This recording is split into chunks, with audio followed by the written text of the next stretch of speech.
I bled from the paper cuts, folding origami cranes. I try to make 1,000 whistles so I can heal the pain. Fold it up, let it rearrange. Cash it out, you can keep the change. I bled from the paper cuts, folding origami cranes. I try to make 1,000 whistles so I can heal the pain. Fold it up, let it rearrange. Cash it out, you can keep the change. Flow origami, every fold is a lesson. Never turning over, making creases into blessings. Niggas talking cheap, but the silence more expensive. When they're moving like a ghost, the real shit feels offensive. Scars from the paper cuts, blood from the ink. Legend in my mind, so I am what I think. Life is pretty crazy, yeah, it changes in the blink. Balance on the edge, I had to pull it from the brink, damn. I bled from the paper cuts, folding origami cranes. I try to make 1,000 whistles so I can heal the pain. Fold it up, let it rearrange. Cash it out, you can keep the change. I bled from the paper cuts, folding origami cranes. I try to make 1,000 whistles so I can heal the pain. Fold it up, let it rearrange. All right, we are back with another episode of The Heat Check with your boy, Jaron Ikner, multimedia artist extraordinaire. Been doing this for 20 plus years, making movies, music. I have 8 albums. I just put out one called Wishes You're Never Perfect. You can check that out on my website, wishesyourneverperfect.com. There's also a movie there and an app and a book. So that's like kind of represents like a lot of the multimedia stuff I be doing. And I like to listen to music. I really do. I enjoy music quite a bit. And so the Heat Check kind of represents that. I hop on here. I give you my genuine, raw opinions and thoughts based off of just what I know about music and what I feel about music. It's all about vibes. Pardon the mess in the background. It's messy back there for show because I'm in the middle of trying to organize the studio. Been really busy lately trying to finish up this film. Last week was a stressful week. I'm not even lying. Going through a lot last week. And it feels good to kind of get back to the Heat Check and just kind of like listen to some music and vibe out a little bit. So if you're watching this or if you're just hopping in, you can submit your music via nero.fan/Jaron Ikner. And I have to stress that this is the only way that you can get your music on here, because people have been inboxing me today saying, hey, can I submit? And I'm like, you can, but you have to use the link. And the reason why, I'm being straight transparent about it, I'm collecting your data. I'm collecting your emails. I got some cool stuff in the works. I'm actually finalizing this beat store where I'll be selling beats directly from my website here pretty soon. I was going to try and drop it today, but it's not quite ready. I think I want to add a couple more beats to it, but I got this other project that I'm not quite ready to talk about yet, but we're getting pretty close to. I have a lot of cool stuff that's like kind of benefiting you all. And so my plan is to really start spamming y'all with the emails. And so I collect your data. You know, you give me your email, you give me your Instagram account. I'm trying to build this community around the Heat Check. And that's what it is. That's like how I'm quote unquote getting paid to do this. Cause pretty much I do this free every week. Unless someone decides to use the skip feature or the full song listen to feature. I'm not making any money off of this. Not even from, because my channel is monetized on YouTube, but because I do play your guys' music in its entirety, I never actually make a dime from any of these streams. So I'm thinking about ways to make this valuable for me. We're on episode 19, I think.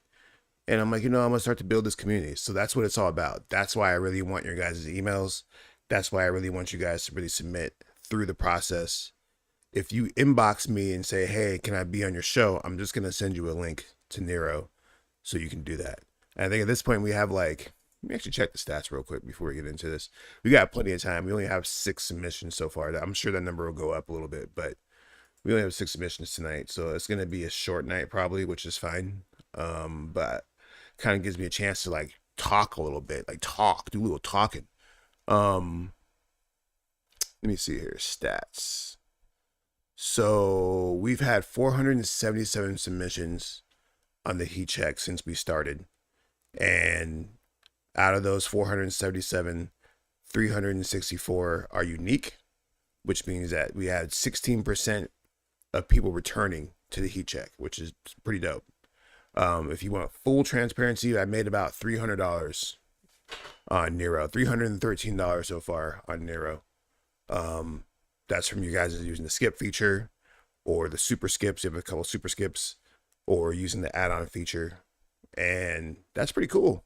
I mean, that's pretty cool. Like I said, that's like, it averages about, what is that, like $10 episode, give or take, $20 episode, and that's cool. You know what I'm saying? I would like it to be more because money is useful to me, but I don't necessarily do it for the cash. I do it, like I said, my main goal here. Well, I will say that there's a couple main goals here. One is for me to build momentum. As an artist, I truly believe that one of the key secrets to getting it popping, as you would, is momentum, like building momentum. And that sometimes that takes time to rebuild. Without going into too many details of my life, I lost pretty much all my momentum 3 years ago, pretty much right after I closed my studio. Not only was I closing my studio, I was going through a bunch of other crap at the time, and I pretty much just lost like all my momentum. So pretty much I had to like rebuild my confidence and like my momentum in general to kind of get back to this point. And that leads into like what I'm about to do over the next few months, which is roll out this new film, Impossible Colors. I got a new album coming. I got a bunch of stuff that I'm working on that I'm going to start to reveal, including some of the stuff I already talked about with my new beat store, and then this other top secret project that I've been working on for a while that's almost done. And then we're also working on some more media projects, so some short films, some cartoons, more skits, more reels. We just have a lot of dope stuff coming over like for the rest of the year. And the heat check kind of played a role into like me kind of rebuilding my confidence and my momentum to like really want to do this. Cause I do this camera shit I've been doing it for a while, pretty much since 8th grade in high school. I've been in front of a camera to where morning announcements or whatever. So I've always had the passion and drive to do it, but then like, you know, life will just smack you right upside the head and you're like, and you just got to deal with that. So that's my little spiel. But anyways, we're going to listen to these tracks here. Like I said, we only have 6 tonight so far, which is perfectly fine. Oh, I need to turn on the super chat. Let's turn on the super chat. So super chat, last time we turned it on, we set the goal, if we get 5 super chats, we will reveal the new trailer early for my new movie. I have the new trailer for my movie done basically on my computer to where I could show you it right now, but I'm gonna shill it, give you them super chats, and then we'll talk about it. Hold on one second, let me activate this real quick. Preview Impossible Colors trailer. All right, bet. So, a couple of the ground rules here. Even though I don't really have rules, I still like to say that, I guess, because that's what people say.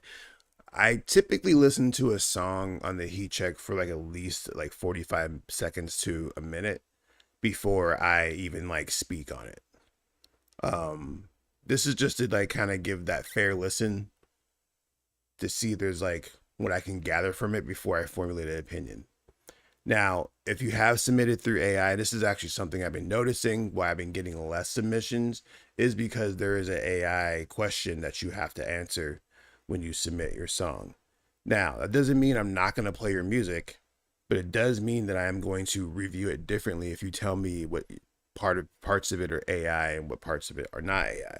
So if you go onto the thing and you submit it and you say, yeah, I did the vocals through AI, but I made the beat or whatever, something to that effect, then I will not judge the vocals. I will judge just the human parts of what you did, basically. So, and then also, if I really, really, really like your song, then I will add it to my playlist. If it's on Spotify. If it's not on Spotify, I'm not going to put it on my playlist. But if it is on Spotify, I will add it to my Struck by Stars playlist. I think, where are we at right now? Actually, I haven't checked that since last week. I think we're at like 850. We're at 822 people who follow that playlist right now. I've been working on it for a couple of years. So, there's a little bit of exposure there. Not going to make you viral, but, it's a little bit of love. And then we now have a Song of the Week feature, too, to where the best song of the night, they get a little shout out as Song of the Week in next week's post, because I post this on Reddit and other groups.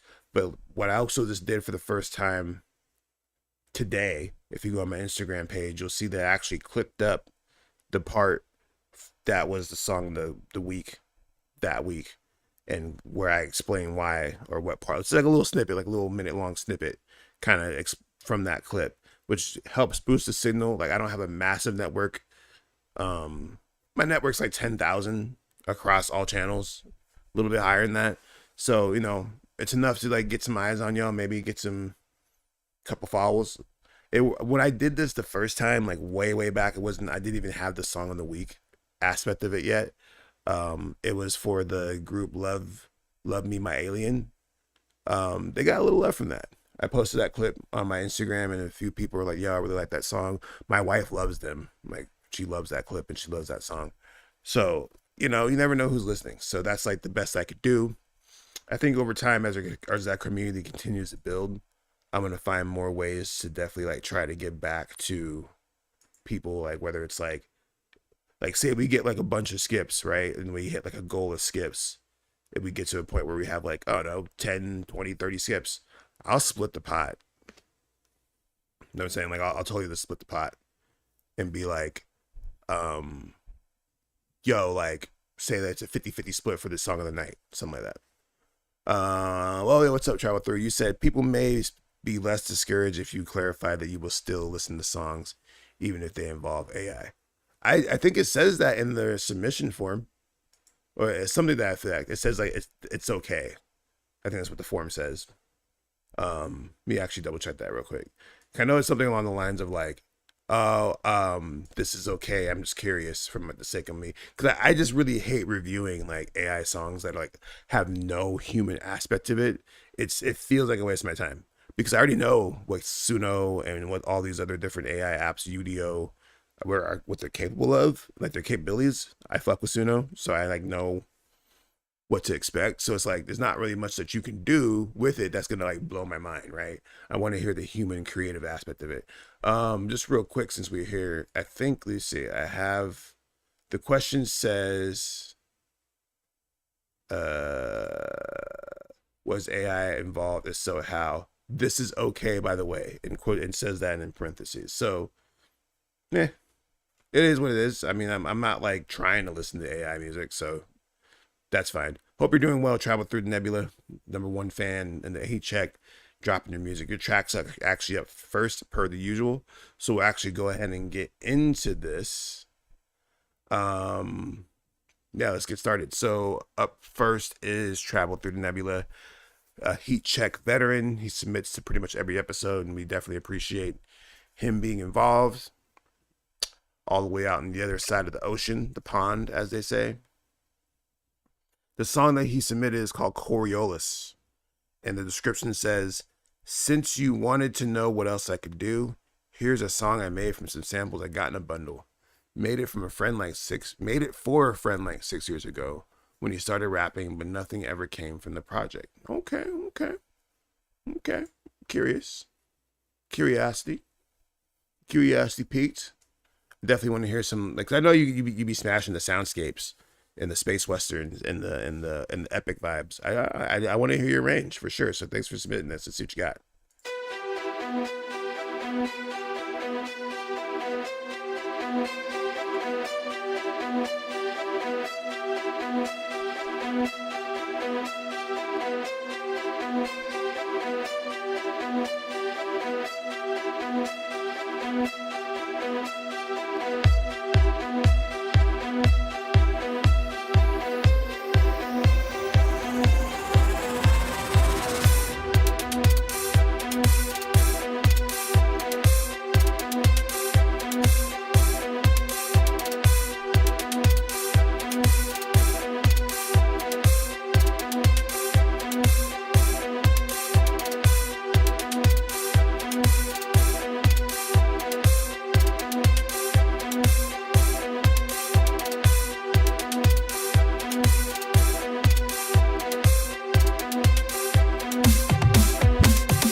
interesting part is because I wasn't expecting the drums to come in that way. I thought we were gonna get a halftime because you said this is a hip hop track, right? So I was expecting like, so the issue with the double time is like, obviously someone can rap over this, but they have to rap pretty fast. You know what I'm saying? A B C D E F G H I J K L M N O P Q R S to the T, the D to the W, X to the Y, and the Z.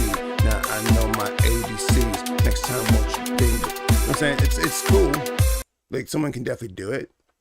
But I think that this is the issue with hip hop, because when you play with the BPMs of hip hop, the rapper really has to like really kind of like gets confined into like one of like three boxes typically, depending on like their rhyme ability and their lyricism. So like you basically have like the double time beat. You know what I'm saying? Like if you cut the snare in half and had it just come in like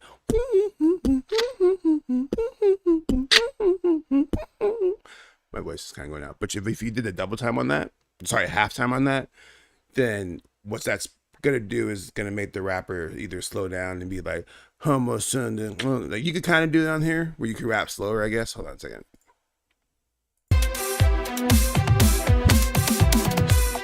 Step into the building when I'm breaking in all down. I can remember something, home and bum around. I don't mess around, nah. I don't mess around, nah. So see, you could do it, but then it makes the flow feel a certain type of way, like kind of like a Black Eyed Peas joint, because Black Eyed Peas, at least the newer version of them, they tend to rap over higher BPMs, but none of them are really particularly like skilled rappers, because they all kind of rap like the way I just rapped right now over the faster beat, which works just fine. But what it does, it makes it like feel like a certain type of song. Like even when I'm rapping it, it feels kind of like a dun, dun, dun, dun, dun, like a very driving, like whatever. Now, if you try to do double time on this, which I'll do a quick little mumble example here. Packing the back of the app when I rap, stabbing these cats and they doing it just like this, doing it like that. When I killing the track, when I flipping it back, when I popping the back, I'm a summon them on the map. I'm putting it on the map, and I'm gonna sit on the map, but then and then I'm gonna finish the gap, but then so like a skilled rapper can handle this beat and get into that pocket and go double time on it. But once again, it kind of makes it pretty frantic. You know what I'm saying, in terms of like what's happening with the words, because once again, as you've watched enough of these episodes at this point to know that like when it comes to hip hop, I think one of the most important things about the song is space, and having the room for the drums to breathe and where the pockets are flowed into. So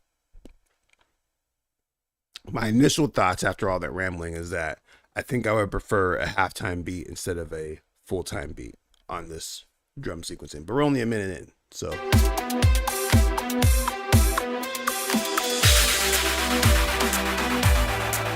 there it is.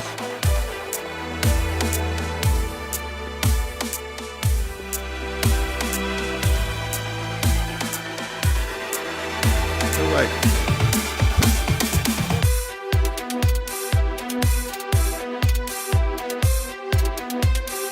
see that, then you went back to the other beat.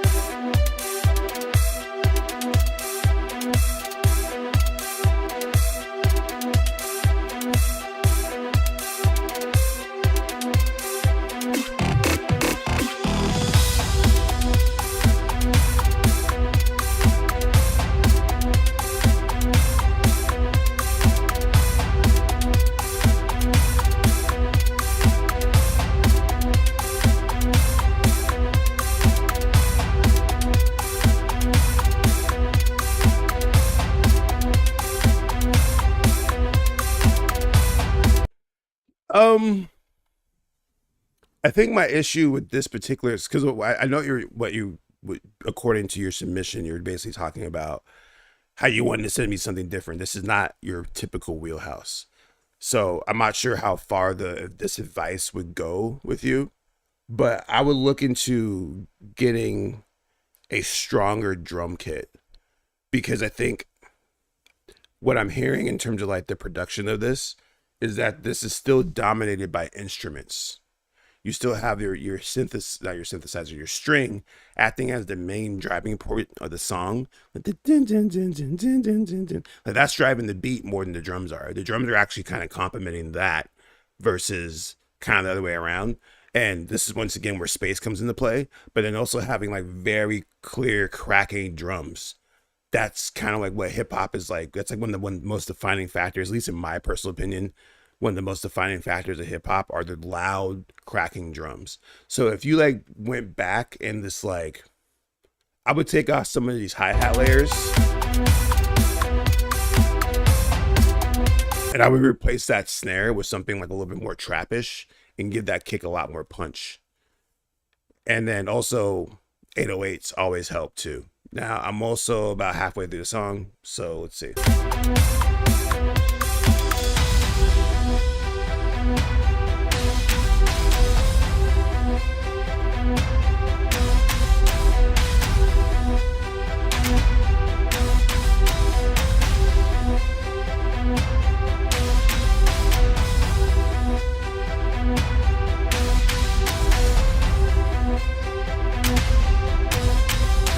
Also, too, like with the hip hop aspect of it, too, we don't really necessarily want like a lot of change ups on the beat. Because right now, I think this is like the 4th change up on the beat at the 3-minute mark, which is a long, 3 minutes is already long for a hip hop song.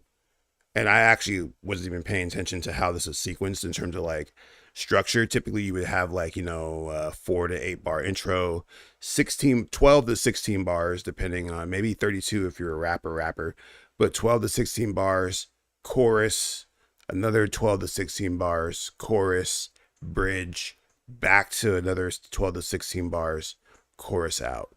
It's typical structure nowadays. Unless you're doing a 3rd verse.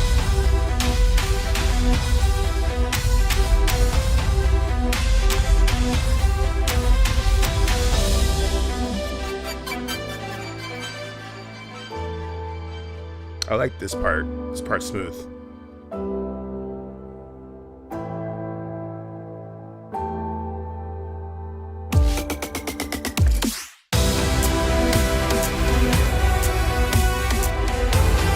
So it's so funny because like in your pitch, you pitched it as a hip hop song, but by the time it gets to this, it's not a hip hop song. You kind of go back to your original style, which is fine. Like I'm not knocking that at all, but it's interesting because like I don't honestly. You said that the rapper that you submitted this to, like it just didn't work out, or you said that okay. So you said you made it for a friend 6 years ago when you started rapping, but nothing ever came from that project. This is a hard beat to rap over, dude. I don't know, like, because a lot of it has to do with like the intensity of it. So like I can't even like imagine like what rapper you would put on this unless it's like a rapper who is like good at cinematic rapping. And only a few come to mind, like Blackway. He's one of my favorites. Go check him out. He's dope. A few others. Sure, Jay-Z can do it, maybe. But he was sounding like this the whole time. I'm saying the structure on here makes it hard to rap over, for sure. Because of your musicality and how you approach it. The artist has to match that. You can't just be over here rapping 32 bars on here because it's just not going to hit, right? So like they really have to like kind of match your musicality on here. And another thing about hip hop that makes it, one, easily accessible, but two, easy for other artists to like use is simplicity. This is more in line with your other songs, like your space western epics, especially this part that we're playing right now. Which goes back to what I'm saying about having to be an artist that really has to like lock the fuck in on the song. So maybe the artist that you submitted this to just wasn't up to par in that. I see you, Voodoo Eyes. I see you. What's up?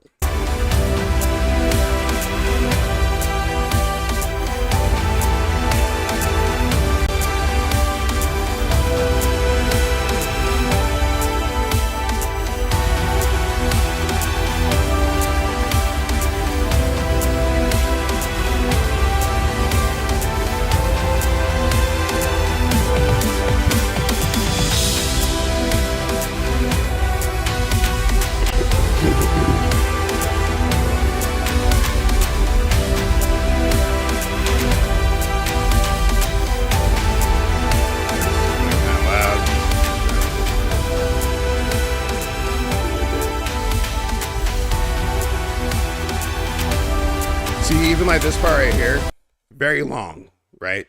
So if you're having someone like rap over this particular part, I think we're already like 32 bars in, right? They would have been done by now, unless this rapper is just like Lupe Fiasco or Kendrick Lamar and just like rapping their asses off on this part right here. So yeah.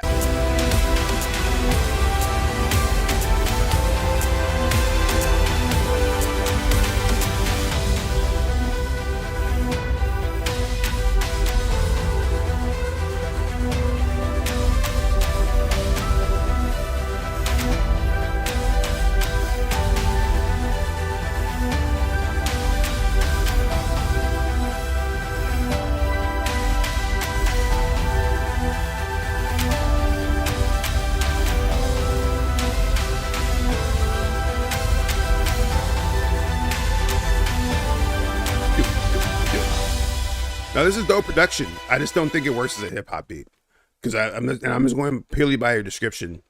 I think that this is the most far left of the stuff that you submitted so far, for sure. Like it definitely sounds different to a degree than your other stuff, but it still like matches your style, especially that last half, that last couple minutes.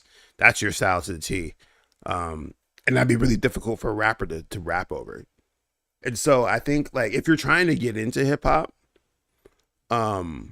with your musical style, I would say actually go listen to Late Registration by Kanye West.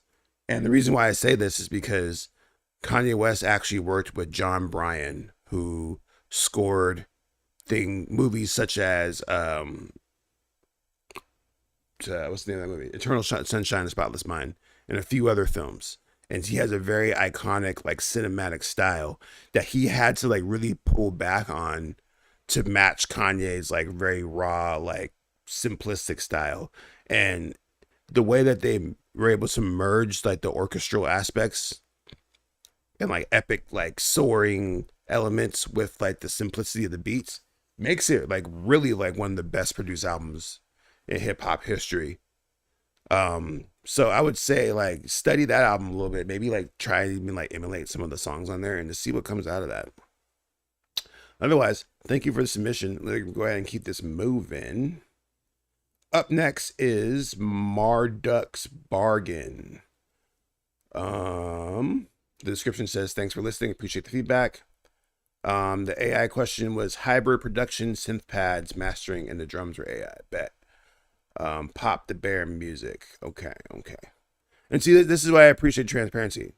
Because I've been fucking around with some AI drums lately. I've been just experimenting with like loops and stuff. It's like interesting loops. And then I take them into my DAW and chop them up and stuff. I've been making some crazy shit, man. Because like, I don't want to get into it. Honestly, I'll talk about it later. Let's keep the show moving. We're going to listen to this track. Oh, it's a video. Okay. In the beginning, their waters were one.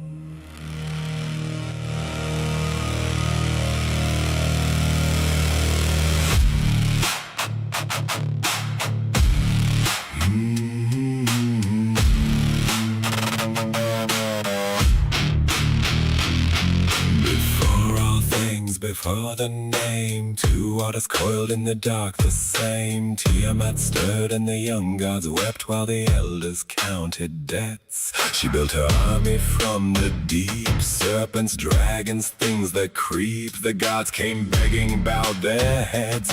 Anu turned back, Ea said nothing. Who will stand when standing means the end?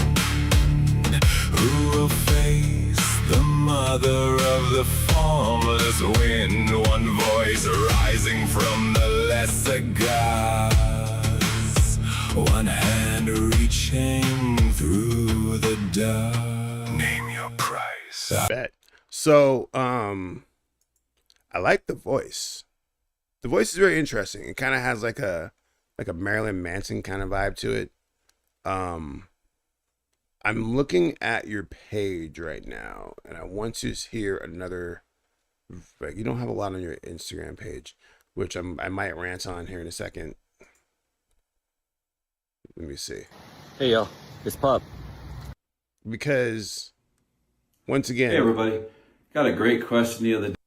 where is like you pushing this song? I know this is like you obviously submitting it to the show is like you pushing it, but like, so like the clip that I clipped up for last week's song of the week, I talk about how when I play the song and I go look at your social medias, things line up, right? Like I should be able to envision your artistry, like who you are, have an idea of what to expect when I listen to your music. If you're good at painting a world around it, right? And so when I listened to this song so far, like I did not expect you to look this way, one. And we'll probably pop you up on here. Let me see. Can we do this real quick? Boom. Make you smaller here. Oops, shit. Okay,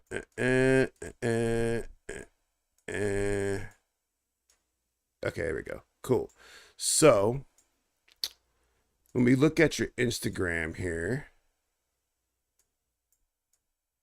like I would, if I didn't see the title that said Pop the Bear Music, just based off of just like scrolling through your page, just like quick scroll, right? I would say that you're like kind of like a nature dude. You know what I'm saying? Like just based off of these four right here, five, I would say that you're a nature dude, right? And then when I read your description, you says blues, grunge, shoegaze, ancient mythology. Now, the ancient mythology definitely fits this song, 100%. I will go, but hear my terms when the chaos mother falls and burns. Every destiny, every throne, every name beneath the storm belongs to me. Call it law, call it decree. I will face what none of you can face, but the crown comes with the blade. I feel like those vocals might be AI, but you said that they weren't, so I'm gonna go ahead and pretend that they're not.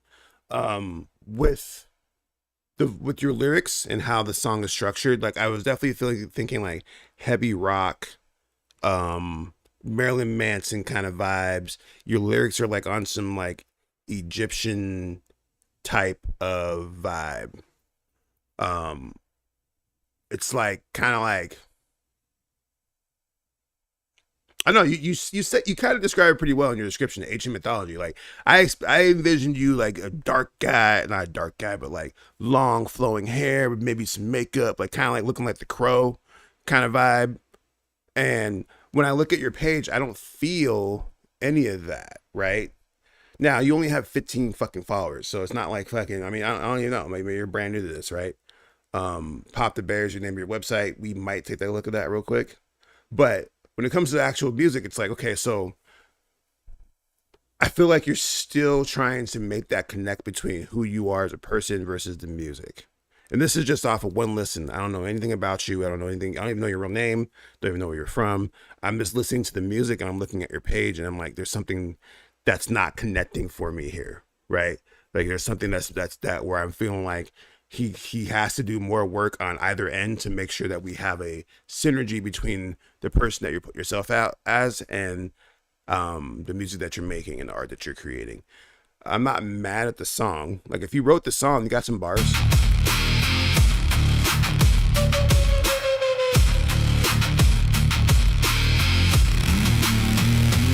He bent the bow, he hung the spear. 4 winds captured, 7 winds of fear. Whirlwind, hurricane, a matchless wind. The evil wind, the one that gets in 4 horse. Honestly, like lyrically, you remind me of my homie Fluid. I don't think he makes music anymore, but like he has like this like Egyptian like kind of like rawness to him. He sings a little bit more, so he's like a little bit more like floaty, but lyrically and vibe wise, it's like the same type of tone. Should I mess with? You should go check him out. It's FLOOWOOD. Is black at the chariot's tongue. Slaughter a pitiless trampler run. Net spread wide across the void. Yep, Corbin. She opened wide to swallow me whole. I drove the wind down into her throat. Held her open, drew the spear. Split the mother of the world right here. Every destiny destiny, every throne, every name beneath the storm belongs to me. Written now in blood and bone, I stood on chaos, I stood alone. I want to listen to another song. I don't really do this very often, but I want to hear another song from you real quick. Just real quick. We're going to do a little 30-second click on another one of your songs, because all your music has come out in the last month, and that's kind of a red flag for me. Let's listen to your first song, Empty Spaces, real quick. Just real quick.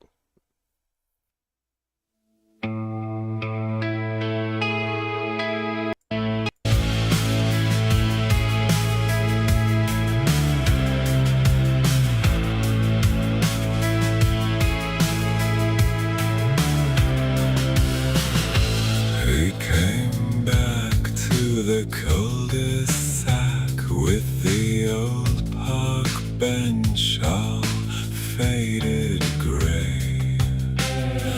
The shop is gone. Actually, I already like this song way better than the one that submitted. This one has a lot more personality to it, and it's a lot more definable, like genre-wise. Because the last song I was having a hard time, like, kind of defining, like, was like this heavy metal kind of like mythological Age of Empires kind of shit going on with the song that you're making. This one feels like some Seattle grunge. Feels like Nirvana. Feels like something that's a little bit more palpable. I wasn't trying to listen to extra songs. I just wanted to compare to see like what I was listening to artist-wise. And I think that it seems to me, and I might be wrong, feel free to chime in if you're in the room or if you want to hit me up later, you're very new to this journey. It's a brand new journey for you getting into the musicality. Maybe AI inspired you to try to experiment with some stuff, which is fine. I think what we need to do here is figure out how do we make your presence visually and like story-wise match the music. Because like I said, that last song sounds like some Nirvana stuff, and I don't feel it when on your page at all. And this is not like a critique on pages, but this is something I've been doing recently where I'm like, well, I like the song, but like it's kind of like a way to kind of like sort out some stuff for me in my head when I'm like listening to the music and I watch the art and how you operate online. And it's like, well, is that a key to success? Is that like a formula for success for you to like not even have like your page align with the music that you're making?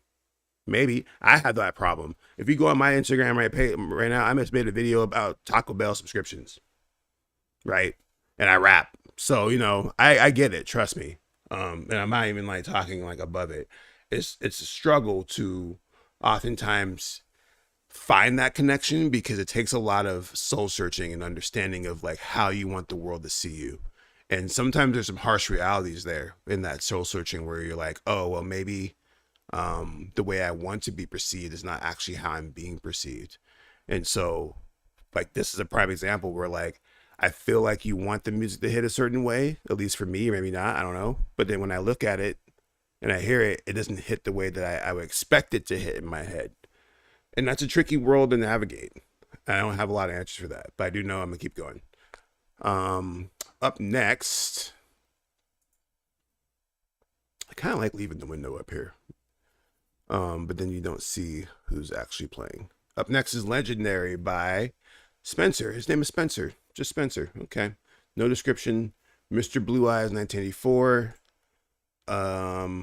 SoundCloud link. Love me a SoundCloud link. Sometimes when it works. This is the Heat Check Live. We take submissions until 8 o'clock. After 8 o'clock, hold on. After 8 o'clock, we cut off submissions. So if you're watching this or if you catch this and you're like, oh, I want to submit. If it's not 8 o'clock California time yet, you can still submit. You just have to use the Nero link, nero.fan/Jaron Ikner. Bet. Let's go. It's 4:30 in the morning. I have work tomorrow. I'm trying to be legendary. My money ain't hereditary. I barely live that, never scare me. Just getting into that cemetery. Y'all was laughing, I made it happen. Me and my tribe, we call that passion. Honestly, what you know about rap? Poetry with a dash, it's a snapping. Rap today in a novel state. Don't mean to hate, just can't relate. Brag about what's around your neck. Meanwhile, we all check to check. Probably why rap lost respect. They're rapping for change, I'm rapping for change. They playing a game, we ain't the same. I'm free in my brain, it's keeping me sane. I don't think that y'all really get it. Just why the fuck do we spit it? We were society's critics. Think the history need a visit. It wasn't pretty yet. Okay, so I'm actually like the beat. The production's pretty sick. Kind of like this West Coast, kind of like a little bit like more like old school West Coast, like early 2000 kind of West Coast beat to it. Like not modern West Coast, because modern West Coast is like way different. Like GNX, AZ Chike type shit. That's kind of the vibe right now. I'm talking more like Nate Dogg Exhibit type shit. That's what this reminds me of. Production wise. The flow is a little unorthodox. It works, especially once I took a look at your page. Because I kind of was like, okay, this is like probably like one of those like abstract white rappers. And sure enough, when I look at your page, if we all look together, that's what we see. We see like an abstract white rapper who is leaning into his own unorthodoxness. If you watch his videos. So you pin a little rap, feeling so hopeless. I'm just trying to bring it back where rap so lives. Do y'all miss Pac? Do y'all miss Biggie? Do y'all miss when music wasn't empty? See, so it matches in my head, and that's like a good thing. It's a very good thing, actually. So those are the good things that I like about the song so far. Let's talk about the things I don't like about the song so far. The mix. Now, I'm not the best engineer in the world, so like I don't always have like the best sage advice where I'm like, you know, but I do know what sounds good, and I do like know like why it doesn't sound the way it does, or how the way I expect it to. And I think the biggest issue that I'm having here with this particular song is the reverb. I didn't mind it at first when the song started, because the song seemingly starts with the chorus. And as I've said in multiple episodes, I think that your chorus has to be distinct from your verse. This is like an amateur mistake that a lot of like rookie recorders do when they record their own music. They'll have their vocals on their verse basically be the same level as their chorus, and they don't do anything to differentiate between the chorus, which is supposed to be the most catchy and memorable part of your song, be different from your verses, which is supposed to be like a lot more methodical. The song of the week that won last week, SK, he was a very good example of this. Like you could tell that he had his vocals stacked on the chorus, and then he also had them kind of stereo out a little bit, so they kind of wrap around. And then on his verse, it was a lot more narrow, and it was just one track. Now on this song, it starts off with the chorus, and it's very reverby. Wasn't Trinitary. Y'all was laughing, I made it happen. Me and my tribe, we call that passion. And there's layers there for Honestly, sure. What you know about rap? Poetry with a dash, it's snapping. And I'm not mad at that, right? Like I actually don't mind that at all. But then when we get to the verse, it's like I would turn off the reverb on the verse. Rap today in a normal state. Don't mean to hate, just can't relate. Brag about what's around your neck. Meanwhile, we all check to check. Probably why rap lost respect. They're rapping for change. See, rapping for I would change. turn off They the playing the reverb. game. We ain't the same. I'm free in my grind. It's keeping me sane. Because what ends up happening is that maybe that was all the chorus, and I'm just not listening for I enough. think that y'all really get it. Just why the fuck do we spit it? We were society's critics. Think the history need a visit. It wasn't pretty, it wasn't trendy, raw and gritty, but never empty. Rap spoke up when times was shitty.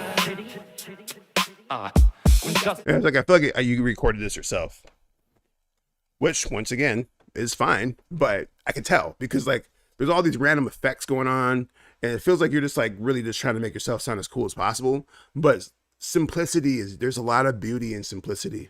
There's a lot of beauty in just recording the track and just having some quick little EQing, dip that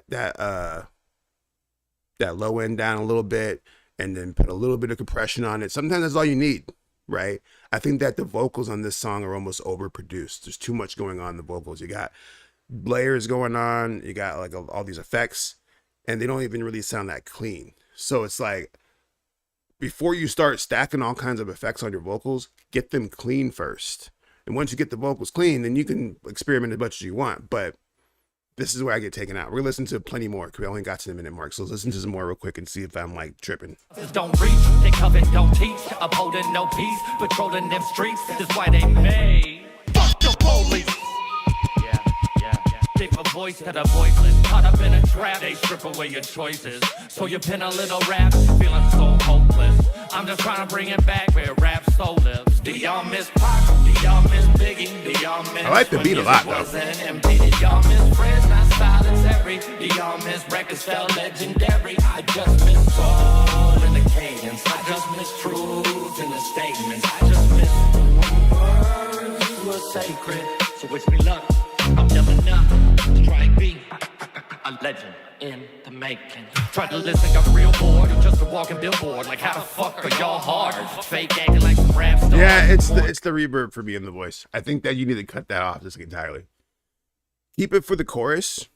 That's fine. I think it works fine for the chorus, kind of. But it needs to like go away at some point because it almost like it exhausts my ears. Hearing that reverb for that long, it's like it takes me out, right? Where I think if you just had some clean vocals on those verses, it made the song a lot more palpable and like digestible. Because right now it's kind of like it's there's a lot going on. You got reverbs, you got like all kinds of effects. You're dropping out the beat and doing all kinds of stuff, which I think is reserved for top tier engineering, which you're not displaying here. Which indicates to me that you're still an amateur at this, which is perfectly fine. But that's why you submitted the heat check. So I also, I guess, an intermediate engineer, because I can engineer a little bit, giving you advice on how to make it sound better. And the first thing that comes to my mind is that reverb. Use the reverb as a compliment, something to enhance. Don't make it a crutch, because it sounds like you're like relying on your reverb to make your vocals sound good, and it don't even sound that good. So turn it off. Leave it on the chorus. Maybe even turn it down a little bit on the chorus, but turn it off entirely and see what happens. And focus on clarity and like getting the volume up. Because the beat's really good, right? The beat's like well produced. Like I don't think you made the beat based off of what I'm hearing off of like the technical aspects that you're displaying here. You didn't make the beat. You probably got it off of YouTube or Homie or whatever whatsoever. But I don't think you're doing the beat justice sonically with your vocals on the track. So I would definitely like hit the stew if you're trying to push this song. If I were to talk about the lyrics, I like what you're doing. I think that you're trying to harken back to a older, more traditional style of hip hop. You mentioned it, like if you miss Tupac, if you miss Biggie, keep it legendary. I get the theme. I get what you're trying to do. I vibe with the theme. I just think that the engineering on the vocals takes me out. So consider that. And we're going to keep it moving because we got a few more entries. Up next is Lost in Translation by Lawidget. He submitted last time. He was one of the ones that inboxed me earlier. I was like, no, you need to submit that. So this track's called Lost in Translation. He said, I got on the stream last time. I had a great time. I'm trying to get a 2000s human feel in this project. This song was on my HD for a couple years, and I finally got around to finishing it. By the way, Lawidget is Belgian dialect for loud noise. It's pronounced Law White. I was saying it wrong the whole fucking time. My bad, bro. Law White. Law Wit? Law White. Huh. Okay, my bad, bro. I've been saying your name wrong as fuck. Law White. This is Law White with Lost in Translation.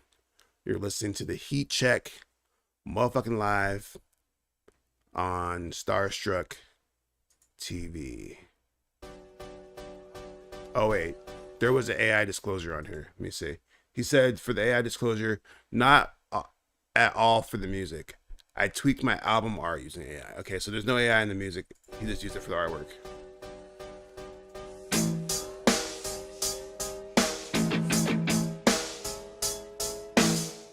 Our rhythm doesn't stop. The motion never breaks. No message in the chaos. A loop will never leave. We go in circles again while trying to follow it through.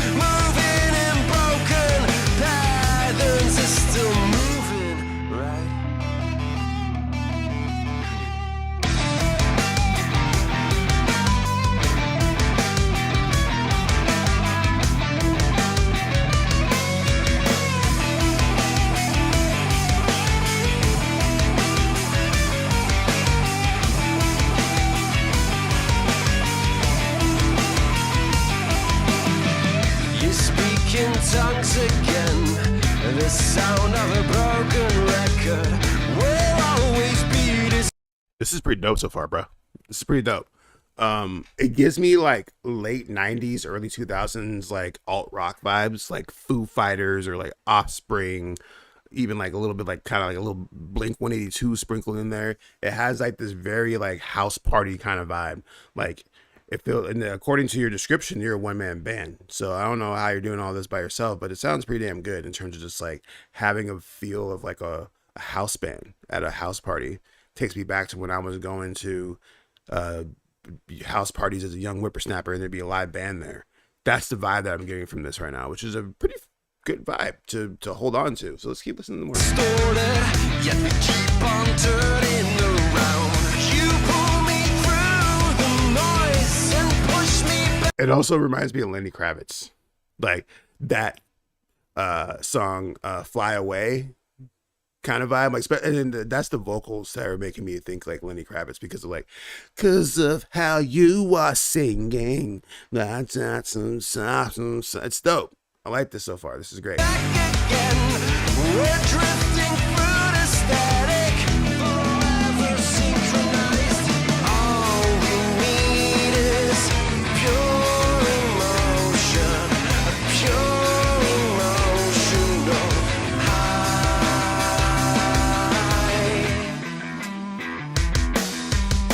Signals cross and collide. Nothing lands where you want it. We reach, we miss, we try. Replay, rinse and repeat. We move through untangled lines, grasping at the same straws. We almost seem to connect. Better than nothing, I guess. All we need is pure The pen is nice, man. You penned a cool song here lyrically. emotion, a pure emotional high. All we need is pure emotion, a pure emotional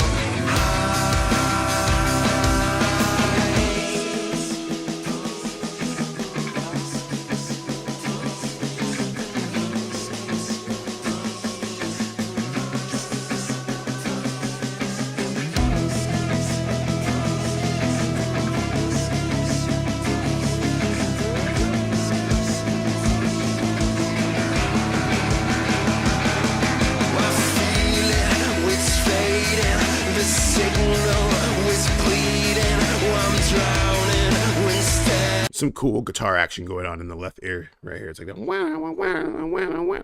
Very cool. The flame is erratic. The noises repeating. The noises repeating. The noises repeating. Fuck this amnesia. I feel it was fading. The signal was bleeding. I'm drowning when static. The frame is erratic. The noises repeating. I need to break that loop, break that loop, break that loop. Just please break this endless loop. Yo, that was a good song, dude. I actually like enjoyed pretty much everything about that song.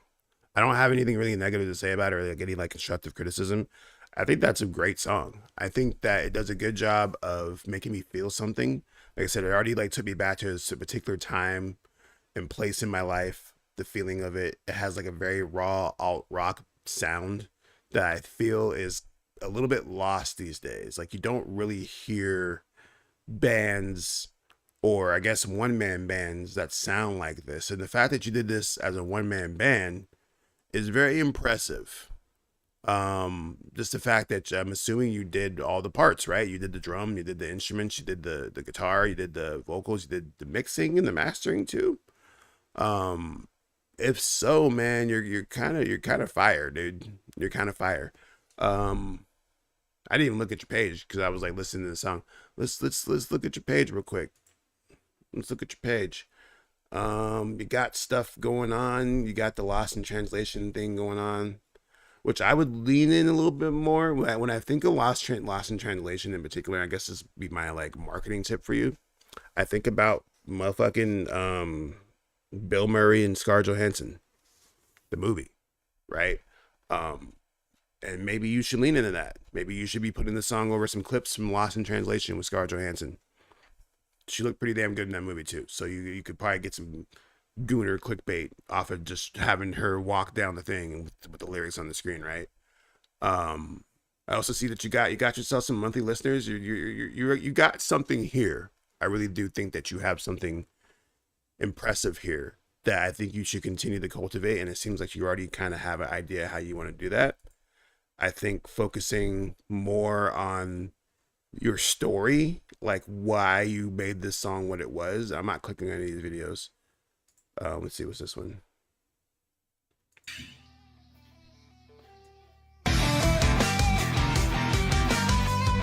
So you're showing like behind the scenes videos of your process. Awesome. Because I think that's probably what this is too. You're using...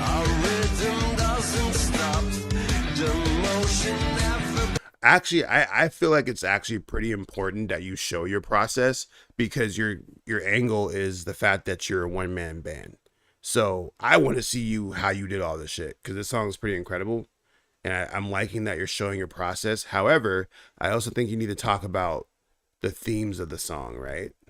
What is this?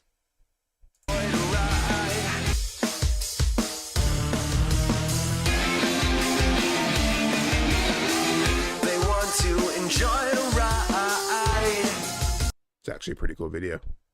I enjoy this video quite a bit. So this video is basically like a little AI situation showing the synths and the plugins that he used to build it. That's just a pretty cool video, man. I like this a lot. It's dope. But I think what's missing is the story. I don't think we have enough story explaining the why behind the song.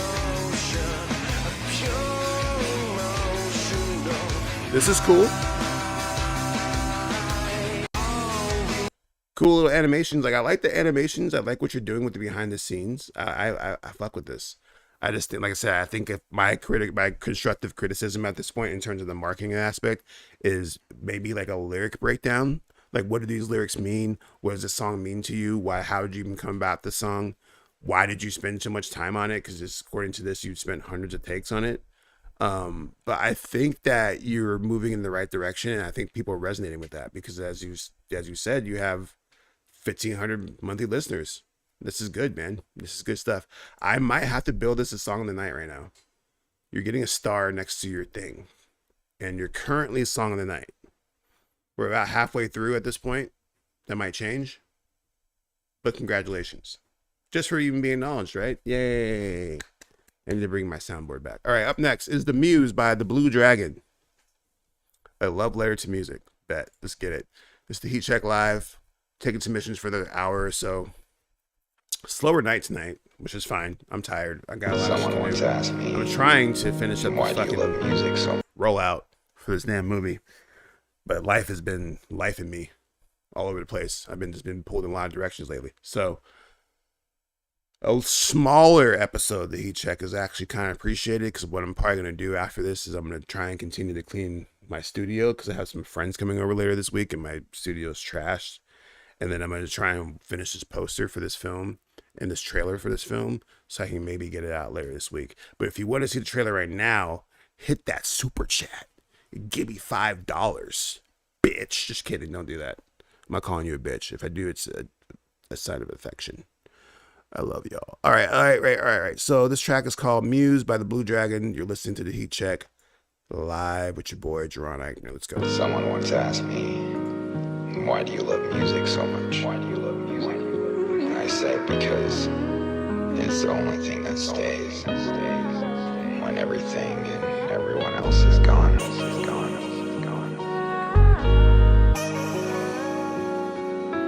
Living in a moment, all I ever wanted was you.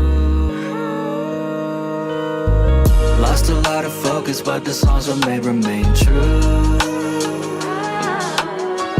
Living in a moment, all I ever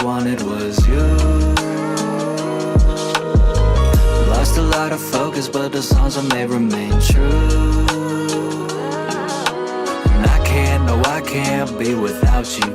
In my hands, I'll never doubt you. My muse. Love the way she saved the earth. Music soothe the pain and hurt. I'm dancing in the rain and dirt. I'm contemplating her. The artistry, the part of me, the heart of me. The dark it leaves, I pour it on the page. The more I have to say about the gorgeous form she take, I cannot take it. Levitating past the clouds, I'm on a spaceship. A mental meditation, the central destination. My pencil makes a special sentence while she settles all the stressful cases.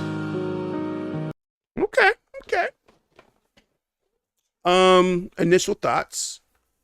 I like the beat. The production is actually pretty smooth. I think I started liking the song more once I went to your page, and because I started seeing your artwork.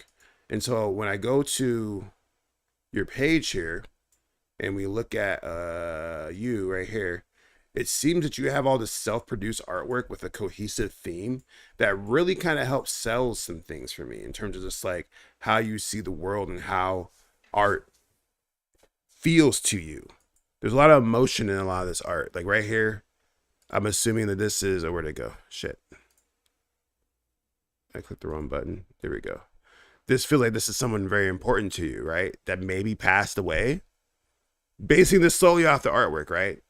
And then that's not you, and it says Joey, so it makes you wonder if that's like a lost homie, right? And then we have like there's a lot to gather just from your art, right? And then going back to the music, it's like it kind of ties together. And this is what I've been trying to talk about. It's like having that cohesiveness between the art and the music, not the art, but the art and the story, the person and the music, the journey and the output is becoming more and more critical, because I think it's easier and easier nowadays for somebody to make decent music, right? It's not hard to make a good song, or at least a song that sounds good in 2026. You have so many tools to do that with, whether it's AI or Splice or all the DAWs or all of this, the different aspects. It's pretty easy to make a decent song. You could do that right now, right? Like even with no experience, you could probably go make a decent song right now. So like it's becoming more and more important to have a journey behind it. Like our last submission, right? He's showing the process of how he's building these songs. He's showing this whole journey behind his music and how he got to that point. And I feel like that's so important. So when I'm listening to this song and I go and click on your page, I'm like, oh shit, okay. It's clicking for me. It clicks for me. Because like I feel through your art that you're displaying that it translates to the music. We're listening to some more right now. I'm painting. Living in the moment, all I ever wanted was you. Lost a lot of focus, but the songs I made remain true.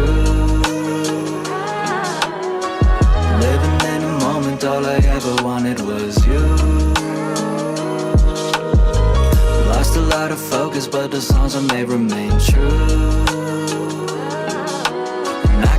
I can't be without you. In my hands, I'll never doubt you. My muse. Her eyes are ocean blue. Love the way she owns the room. I find a way to know her groove. Only her can close my wound. I get to feeling heavy reeling. There she is to help me heal it. Her sway is company. She's made of lovely. Still the reason I keep sailing. Feeling meaning in the matrix. Chasing waves until I've made it. Heaven's gates forever waiting. Me and her with this guitar. Meteor, I sing the stars. I like the rapping. It's cool. It's very like kind of like romantic kind of raps. Like it feels like you're rapping the song to a girl, right? I mean the song's called Muse, so I feel that's kind of the point, right? Like the song's like for the ladies. And I wonder if you're like a for the lady kind of musician, where like you just like kind of like Drake a little bit, where like Drake just like makes most of his music is actually just for women. There's nothing wrong with this, but let's go click on your page real quick. Fuck it. Let's take a look. I'm just gonna listen to your next popular song, Bless, real quick. I'm curious.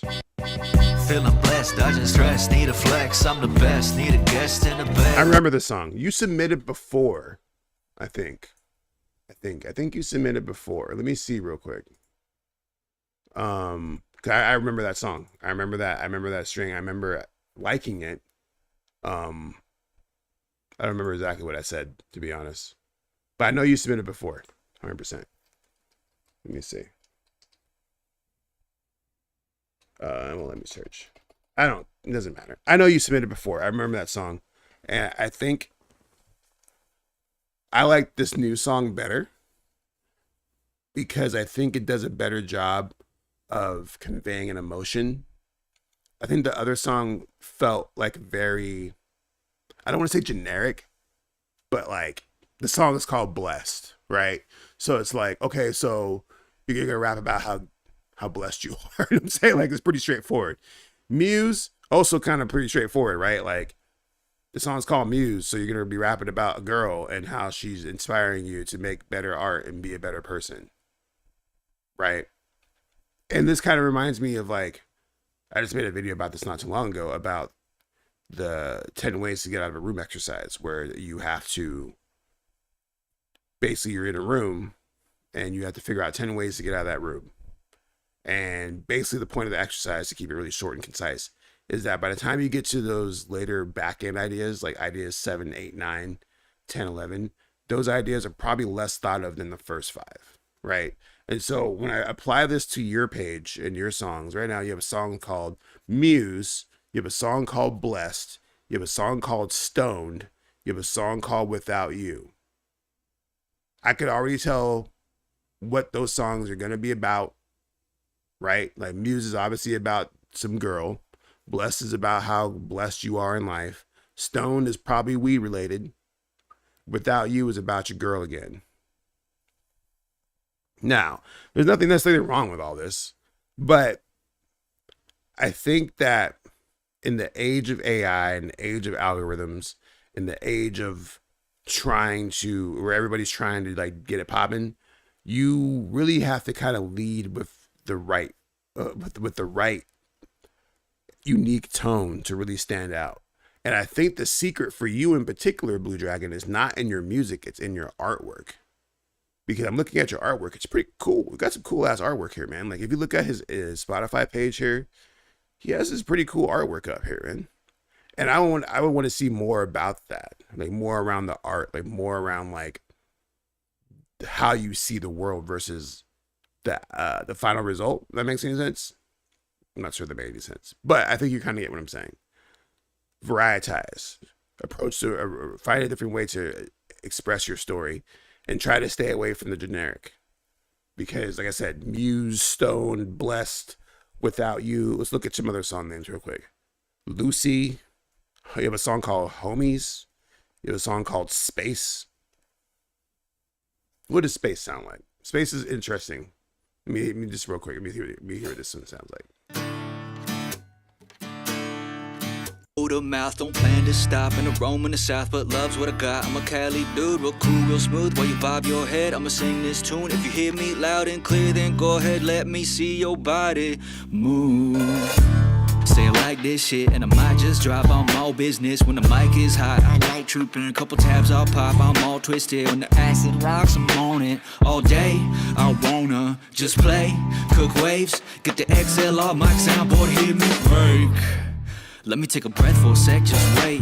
I'ma put it in a song, call it Space. My words are running long, that's a race. One take, having fun with a track, create. I'm flying real high, hit the clouds, I can't see the ground, but that's okay. Meet the sun, shake hands with the rays. Okay, I'm feeling great. I chase the waves. The music hits just right as it flies. That song is better than the other two you submitted, bro. Because it has such a much more unique approach. I think all 3 songs are good, but I think that one grabbed me the most because it had a very unique approach. Like, you're rapping over the guitar riff, right? And then you add these layers to it, and then you get to the chorus. It felt more genuine in the original. It's your 10th most listened song on your Spotify page. Maybe that demotivates you to push that. But I don't know, man. That song kind of works for me. It kind of works for me.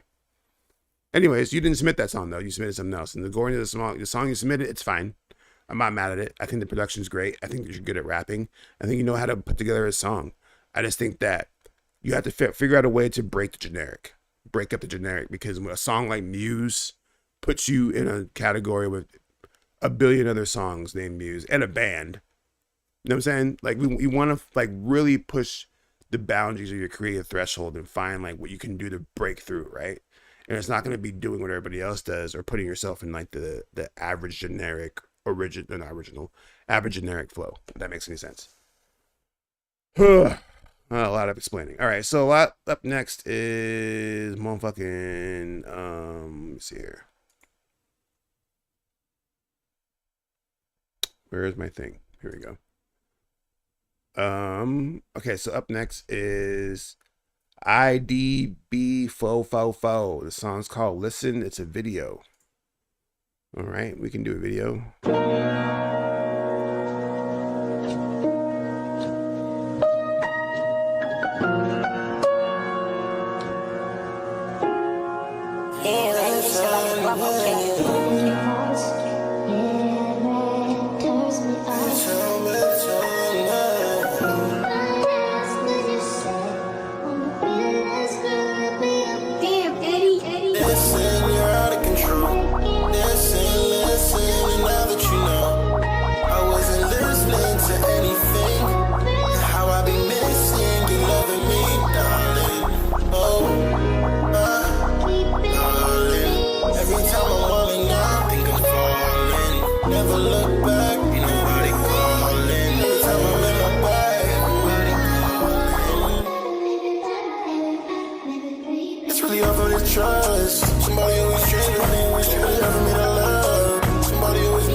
That bubble popping noise, that shit takes me out, bro. I don't know what that noise is. It's like, I can't even like make noise, but it's like bubbles popping, and that's like the main noise, that the main synthesizer is like these bubbles popping. And then I don't know. Let me just listen to them more real quick. I guess they know when you wanna fight. Only one that's right is the only one that's in night. You the one, you the one, you the one. But baby, if you really love me, you gon' have to show me. 'Cause I've been so lonely, ever since I know me.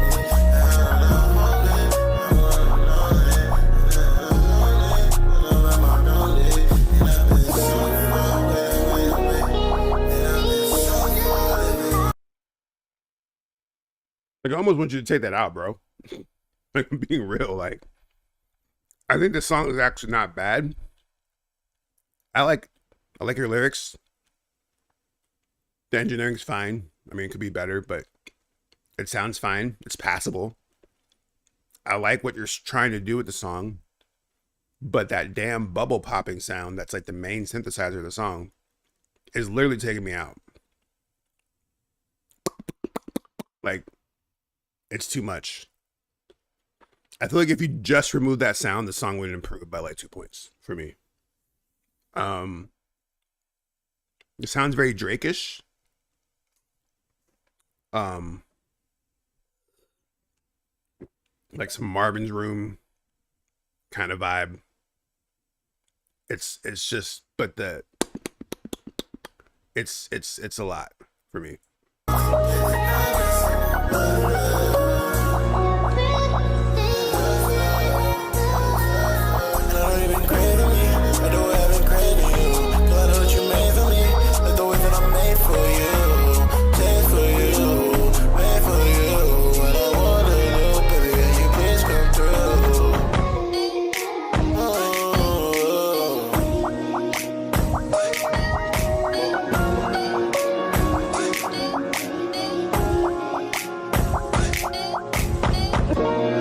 Yeah, take out that bubble noise, bro. Take out the bubble noise, and I think that you would have a better song. I think the lyrics are solid.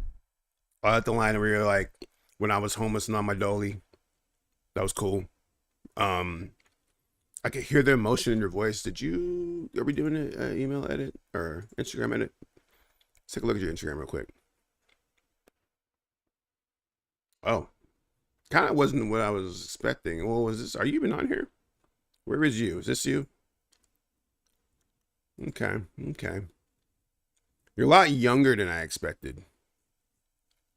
For some reason I thought you'd be a little bit older. I think that the song. So okay, so let me back up a little bit, because I know like what I just literally said in the last song was that it was felt like a little bit generic and a little bit like average, and then the very next song someone does something interesting and like takes a risk with the bubble noise, right? So like I'm kind of like I need to like walk it back a little bit in the sense that like I do appreciate the creative effort here. I do appreciate the fact that like he's trying something new. He's trying to approach a song in a new, interesting way. I just think that for me personally, it doesn't resonate with me, but it doesn't mean that there's not an audience for it. I think that it almost felt like the bubble sound that was added was like almost added on after the song was done. Like it doesn't fit the song. And I feel like if you take the bubble out, it would probably sound a lot better. But the song overall, I think does a good job of representing who he wants to be. Now, I'm not sure if it represents who he is. These are two different conversations. He's doing the reaction video thing. I wouldn't be surprised if I don't end up on here because I didn't give him enough compliments. But I think that there is potential here. And I think what we need to see more of is, I don't know. He's pretty active. He's pretty active on here. He's got it kind of popping.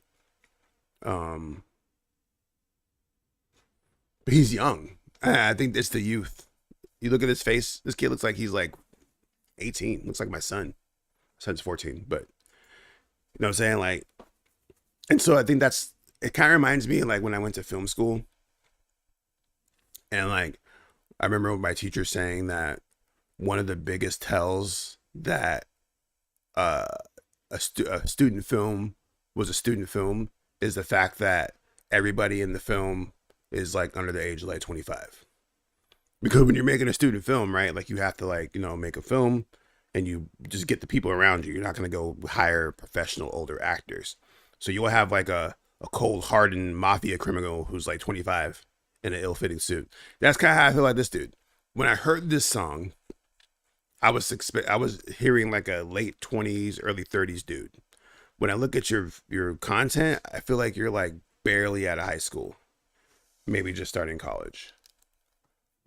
Which it doesn't mean that you don't have any context or that you don't have any doesn't negate your efforts, you know what I'm saying, but it just kind of feels a little bit weird for me.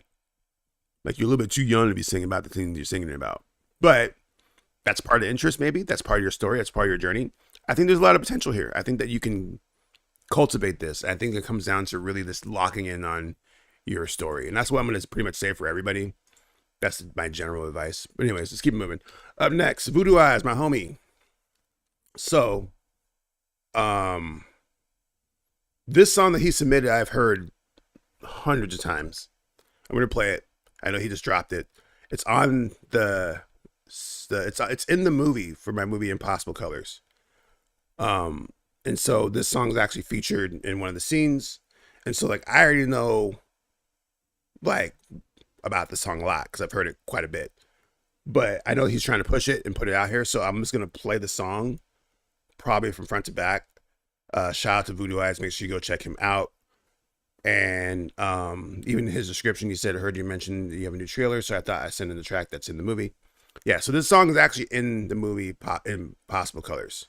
It's not on the soundtrack because the soundtrack is actually my next album, which is like different.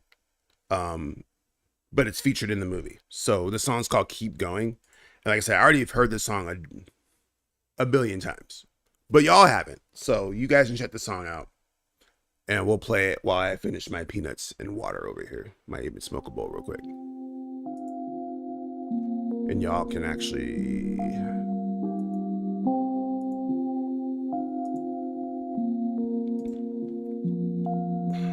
Losing my sense, hey. Feel like I'm gone, taking a trip, hey. Looking to flight, don't got no time, I go waste on my wrist. Ayy, rolling the dice, 107 to go for the win. Ayy, give me the prize, my money talking is making me friends. Ayy, ready to cool, cause I got tired of taking a lift. Ayy, stood on the road, feel like I'm floating, she driving a whip. Ayy, shifting the gears, taking a ride and it's making me drift. Ayy, trouble my rear, gotta keep going cause I'm on a mission. Ayy, lost in my mind, lost in my ways. Gotta keep going, can't have no delay.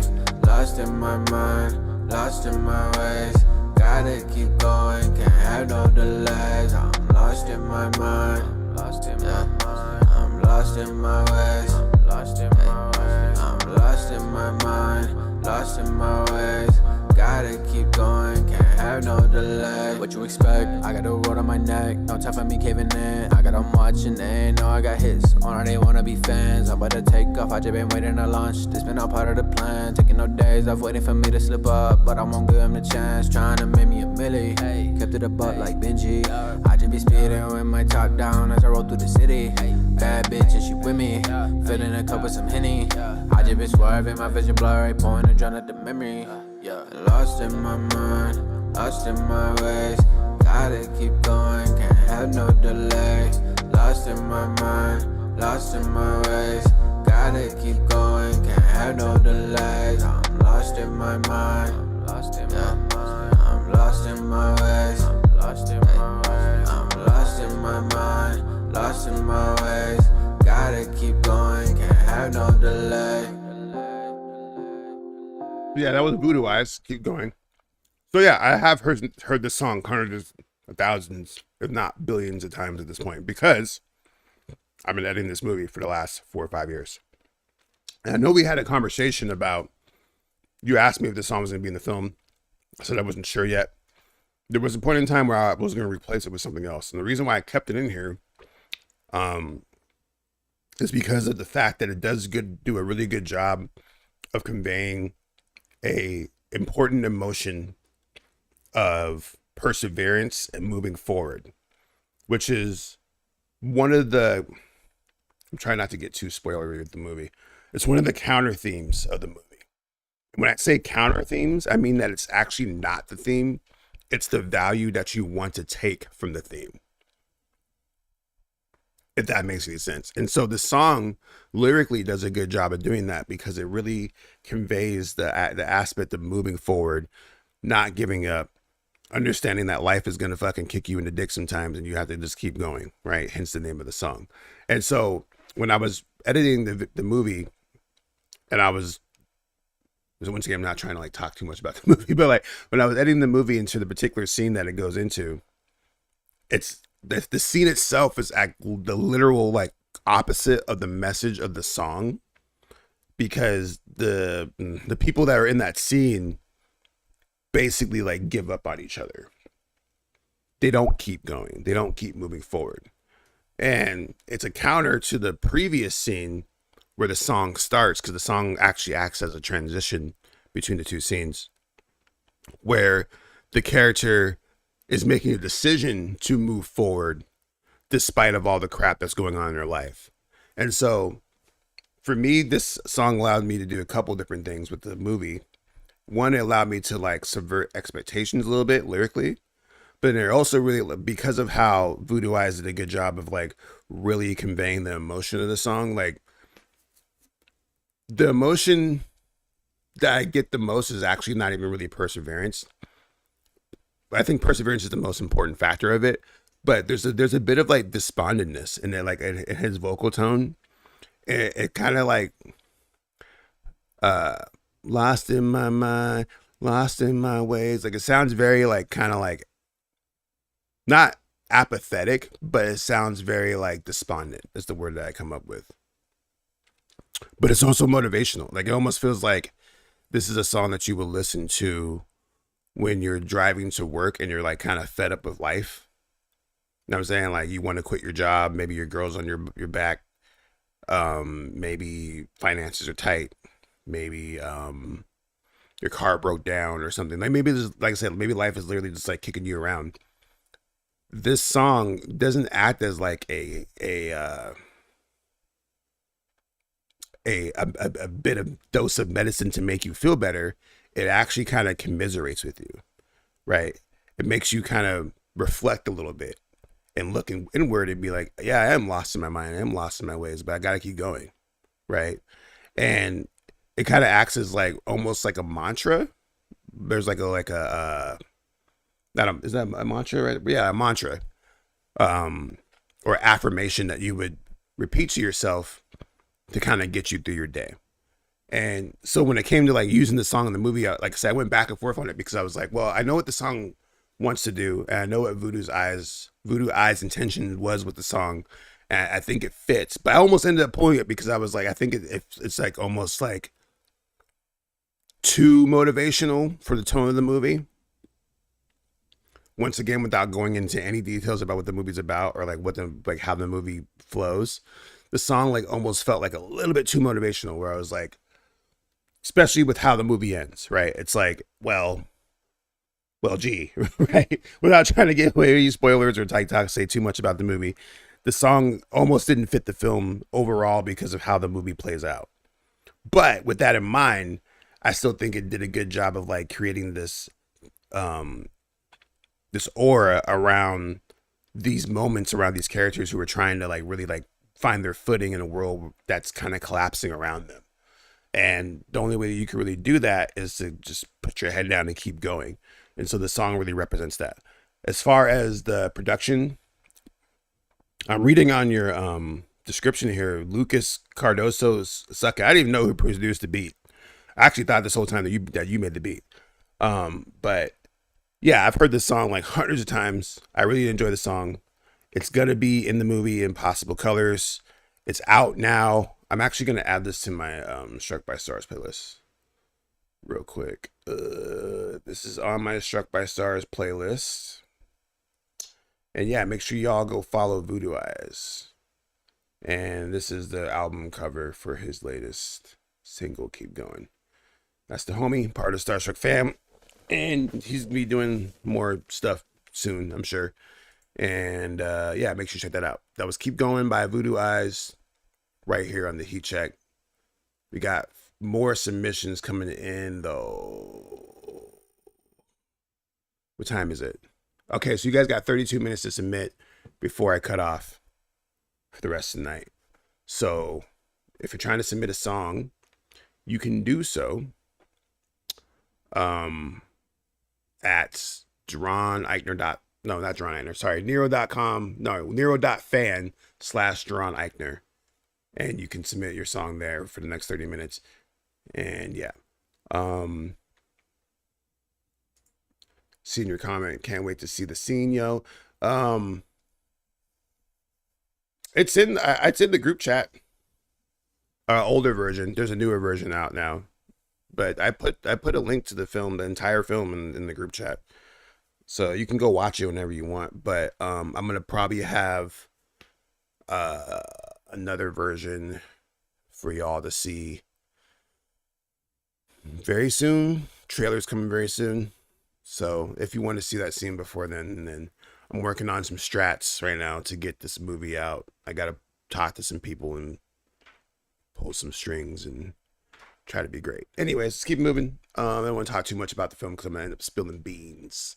Spilling the beans. No beans are being spilled on my watch. Damn it. All right, up next is Give You More by Tricky Rouse.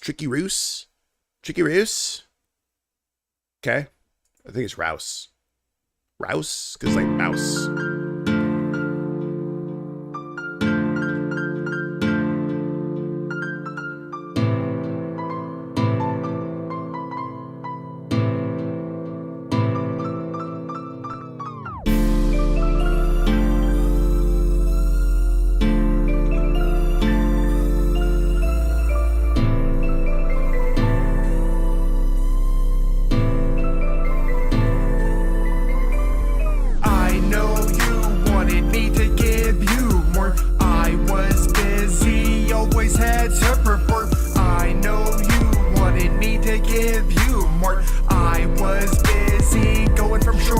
Short. I know you wanted me to give you more.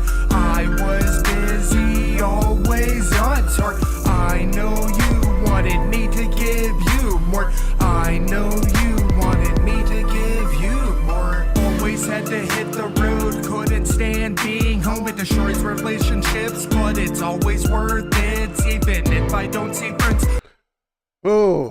Okay, so I like the production. The beat's sick, actually. It's actually some pretty sick production. I'm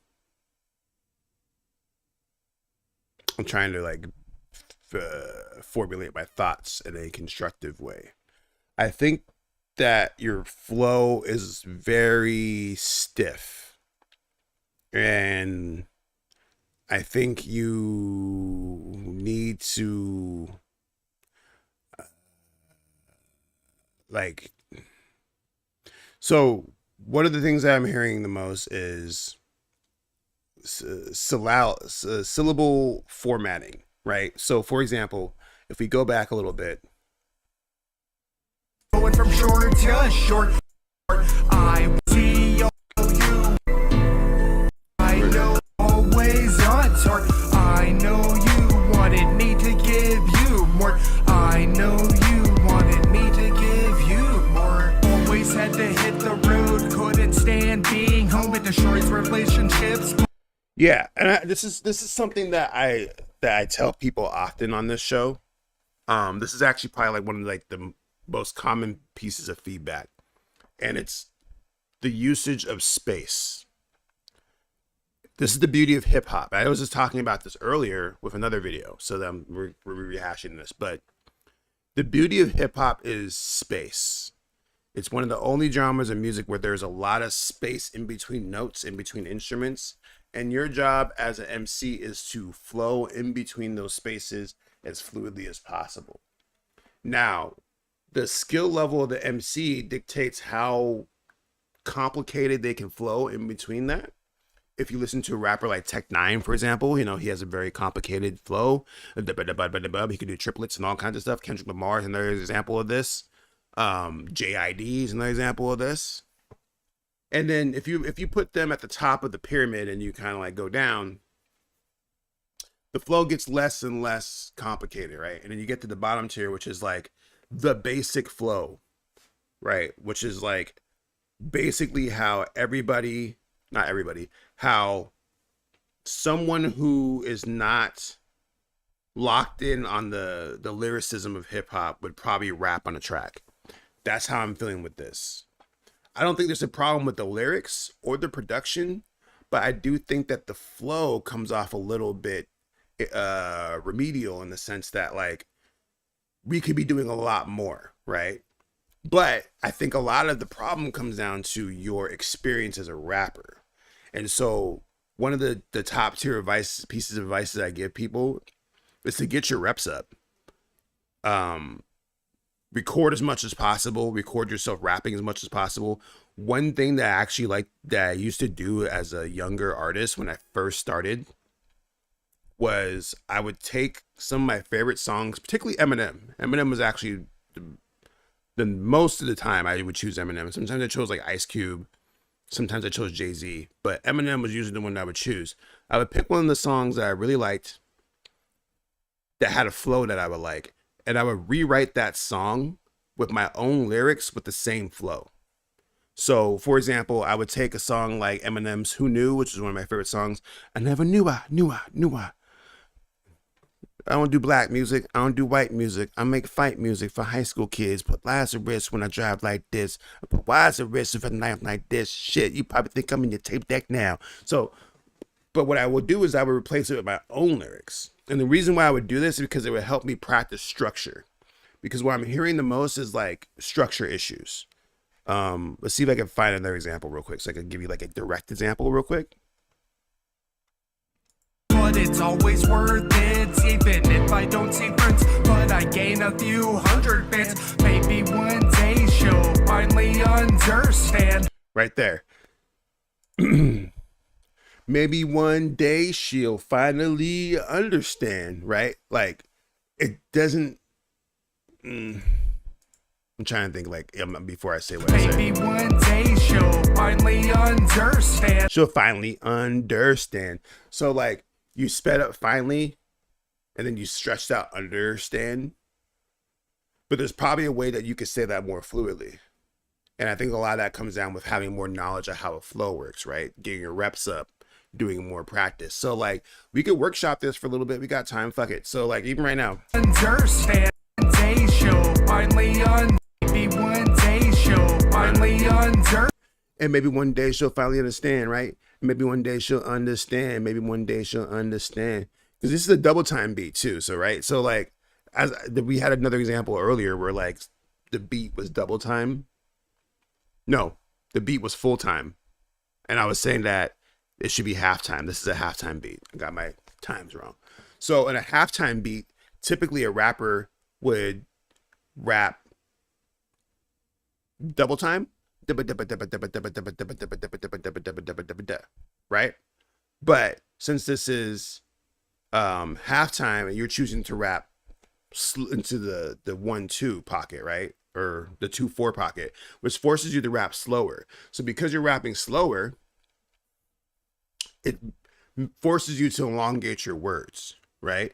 So I don't necessarily think that, see, that's what I'm saying. Like the fact that you asked that question indicates that you just need some more practice with the pen, right?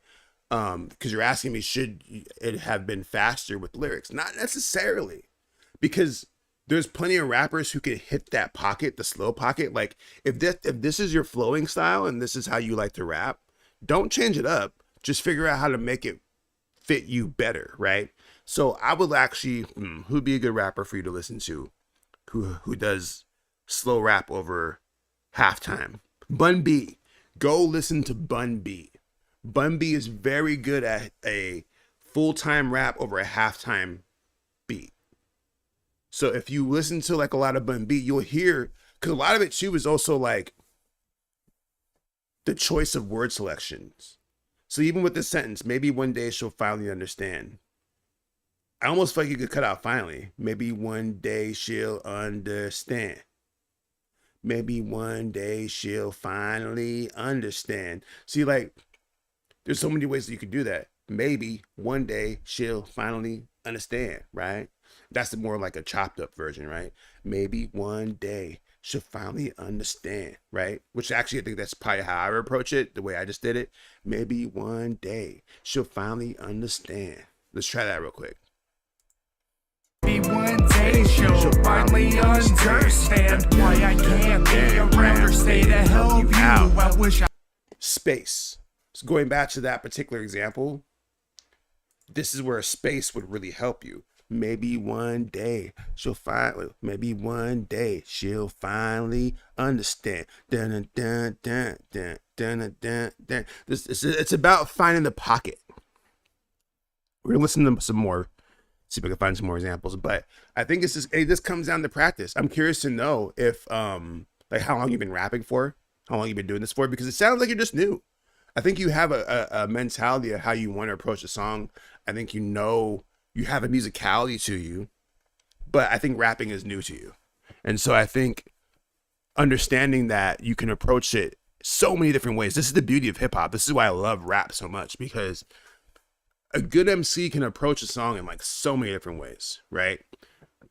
A bad MC can also approach it in a bunch of different ways too. The difference comes down to presence. How does a song make you feel? There's somebody in the comments earlier who asked a question, is it intentional to make it interesting? I know nothing about rap. It could be, right? But as someone who's like a veteran who understands hip hop, I know that you're green. I know that you are, because it doesn't feel intentional. It feels like you're trying to figure out your flow still. And I feel like if it was intentional, it would hit different. You would know. You said that you've been rapping for like a year or two. You took about an 8-year break for college. So yeah, you're still new. I would say get your reps up. We're gonna listen to a little bit more though.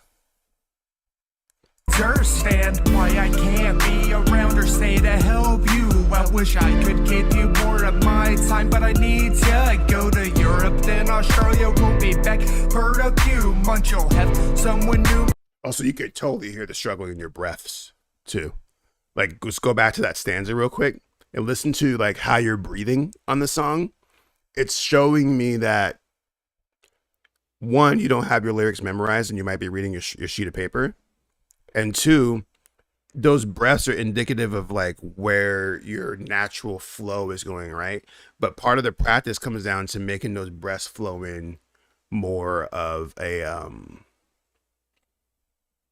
comfortable sense, because it doesn't sound like you're comfortable right here. I'm gonna play this back real quick and see if you can hear it too. My time, but I need to go to Europe, then Australia will be back. Heard a few months. Like right there, back. Heard a few months. You'll have someone new my videos, you'll still view. You'll be thinking of me while you're lying with him. You'll be thinking of me while you're lying with him. Wait to hear that. I'm back in town. Okay, that's not gonna work. But space. Space is gonna be your best friend here. Think about even the fact like the breaths are kind of a clue that maybe that's where some spaces should go, right? And I'm not gonna spend too much more time by breaking this down. But I mean, Voodoo Eyes said it himself in the comments that being a musician is trial and error. It's playing around with the song. And I think for me personally, a song works the best when I feel comfortable on the track, to where it just flows. Like when I write a song and I'm writing this and it flows to where I just feel comfortable. The breaths are in order. I'm not struggling to get it out, because if I'm struggling to get it out, I gotta tweak it. Another adage for me personally, which you don't have to necessarily do because I know that you're newer at this, but for me, if I can't one take my verse, like when I'm recording it, if I can't one take it, I gotta tweak it. Doesn't mean that I'm gonna record it as a one take, but I should be able to one take my verse. Now, this is for a couple of different reasons. Reason number one, a one take is tight. If you can one take a verse, that means you can do it in a TikTok or a reel and do it that way. You could do it live. You could do it anywhere on the spot if you have it memorized. You want to be able to perform the song, right? If that makes any sense. Because let's think about best case scenario. You put the song out, it blows the fuck up, right? And now you're all over the place and people want you to perform the song, but you can't perform the song live because the breath is all over the place and you're like, you know I'm saying? You can't even catch your breath. So it's like really trying to like be comfortable and make it so you can get it out as easy as possible. And like, since for me personally, my personal adage is that if I can't one take the verse, then I gotta rework it. There's too many words, or it's like maybe too fast and I gotta do a slower beat. Cause that's part of it too. Your beat might need to be slower. Maybe faster. Maybe slower. Maybe your beat needs to be a little bit slower too. I think faster is actually what I'm thinking. I think the beat needs to be a little bit faster. And I don't know, because I'm out in the studio with you, and you said yourself that you're doing this, you're trying to figure this out on your own. So I'm here to help. You know what I'm saying? Like this, I'm just providing my feedback in terms of like, if I was recording you and I was engineering you, and like you were asking for my advice, I would be like, let's try something slower, or try something faster, because I don't think this BPM is working for you in this particular lyrical pattern. But it doesn't mean that it's not bad, or that it's bad. It just means that you just need some more reps, man. Just need to hit the gym. More reps. The more practice you put into the flow and finding something that fits you is key. For me personally, like if you go listen to like my really early music, I was trying to rap like Lupe Fiasco and like be like hella wordy and shit, and I was cramming way too many words into bars and all that. And then like at some point, I think it was like, I don't know, probably like Lil Wayne. Like Lil Wayne and Kanye West were like the two rappers who like kind of taught me that like you don't have to be hella wordy to get your point across. Matter of fact, there's a lot to be said about less being more, right? And so these are all things to consider. Hopefully something resonated with you that would help you improve your craft. And I really encourage you to continue to submit music. I have no problem listening and giving you my feedback on your journey to become a better artist. That's what this shit's all about. So hopefully you got something out of that. We're going to keep it moving because more songs is always happening with more. This is why I have a cutoff period, because if I don't do a cutoff period, we'll be here all night. Hacks Pabadi. Is that what that says? Hacks Pabadi with the song Squealy. This like, I'm like afraid to click on this. I make my computer melt or some shit. Let's see. You're watching the Heat Check Live. Oh yeah, thank you for submitting that song, by the way. And hopefully I didn't discourage you, Tricky Rouse. Hopefully, It's a German exclusive. Yo, Junior. hopefully you got something out of that that will help you grow and continue to be better. Yeah. Okay, so this is, I don't know how to say his name. Squeegee?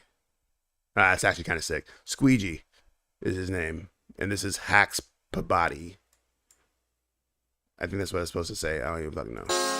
It's a German exclusive. Йоу, Жуня, на улице жара, и мне пиво охота. И я все чаще думаю, может нахуй работу. Да чё тут думать, надо петлять, пока не поздно. Нахуй работу, ты видел погоду? Я лучше с пацанами съебусь на природу. Мясо и водка, короче все четко. Мобила на беззвучном, не подниму своему боссу.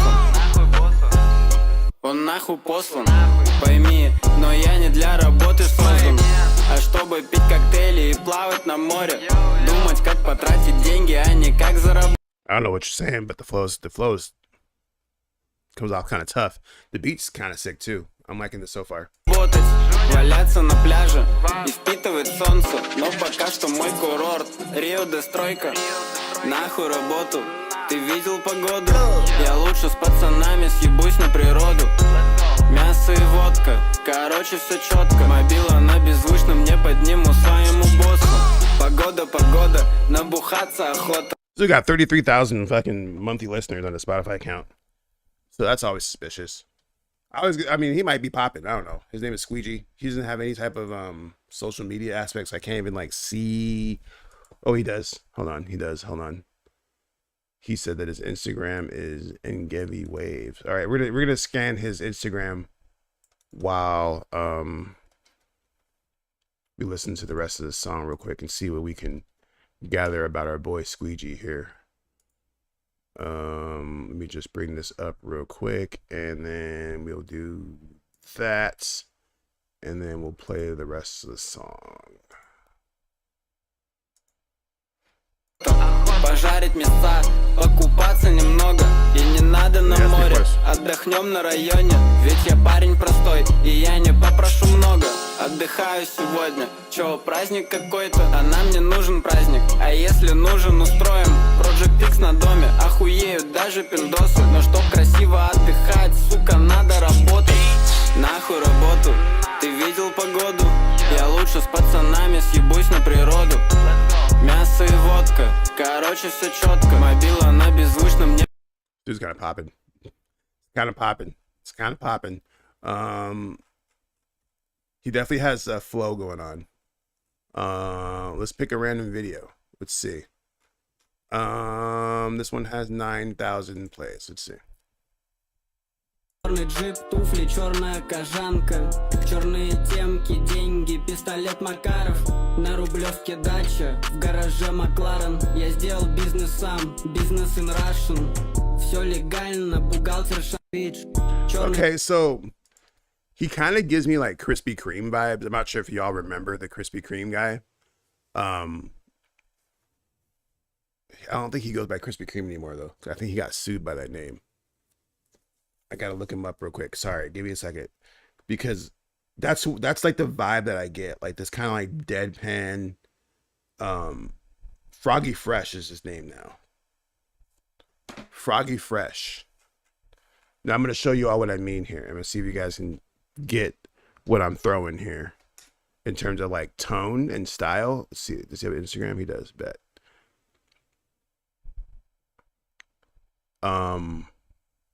Like Froggy Fresh has like this whole like deadpan rapping thing that works for him. Every time it come around me, yeah, you make it too hard for me to leave. Most beautiful thing I've seen. Don't you know that you make me? And I'm so. Okay, he's not rapping in that video. If you're watching this, buckle up. Anyways, I don't want to show too much of Froggy Fresh, but the point is that that's like what I'm reminded of when I see him. When I hear him, not so much. I feel like if I close my eyes and like listen to the music, I wouldn't envision the person that I'm seeing on screen. Делаю бабосы, чтобы уехать на море. Я не хочу умереть, никогда не увидеть город. Хочу уехать Уехать с хрущевки, купить в Италии домик, тусить на собственной яхте, а не плавать на лодке. Нахуй работу, но не нахуй налоги. The beat's kind of tight though. The beat's kind of tight. I like that little wow, wow, wow, wow, wow. The beat smacking. I'm curious to know who did the production, but it looks like it's this name that's in Russian right here. Because this dude's definitely Russian, which I feel like plays a massive role in his 30,000 listeners. Because here's the thing about Russia. They actually like really, really like hip hop over there. But in order to like tap in, you kind of like have to be rapping about some Russian shit. Like you can't just be like doing your regular old United States thing because they don't really like fuck with the United States like that. You have to like kind of like rap about Russian shit. Like even if you look at this dude's video, like he's carrying a passport in this video, the one that we looked at, and this feels like some Russian shit that I don't even know anything about. I know nothing about the passport thing. And I think that's cultural. I think like that applies to like any culture where like the audience that you are residing in, that you're living amongst, has to be represented in your music, or you'll have a hard time connecting with those people. Now this is a tricky sentence because I think that when people hear that, they feel like they have to conform. And no, we're not talking about conformity. We're talking about understanding the culture, right? Like this dude's rapping over a clearly American sounding hip hop trap beat. That sounds fire, to be honest. But when you look at what's going on here, like, okay, this dude looks like some Russian dude that's just trying to like rap, right? The vibe works for him. Clearly, he has more monthly listeners than all of us combined. So good job. That was once again Hacks Pabadi, I think that's how you say it, by Squeegee. Squeege. I don't think it's Squeegee. SQWIIJ is how you say his name. That was a cool beat. I like the beat more than the rapping. The rapping was fine, but I don't know what he's saying. He could be calling me the N-word for all I know. He could be dissing me for all I know. We'll never know. All right, so we're where are we at? Time-wise, we got 7 minutes to submit. If you want to submit a song in the next 7 minutes, you can. Otherwise, we have 3 songs left, which works fine for me. Up next is Square by Blick Outray. Cool name. Blick Outray. I like that name. Will I like your music? We'll find out here shortly.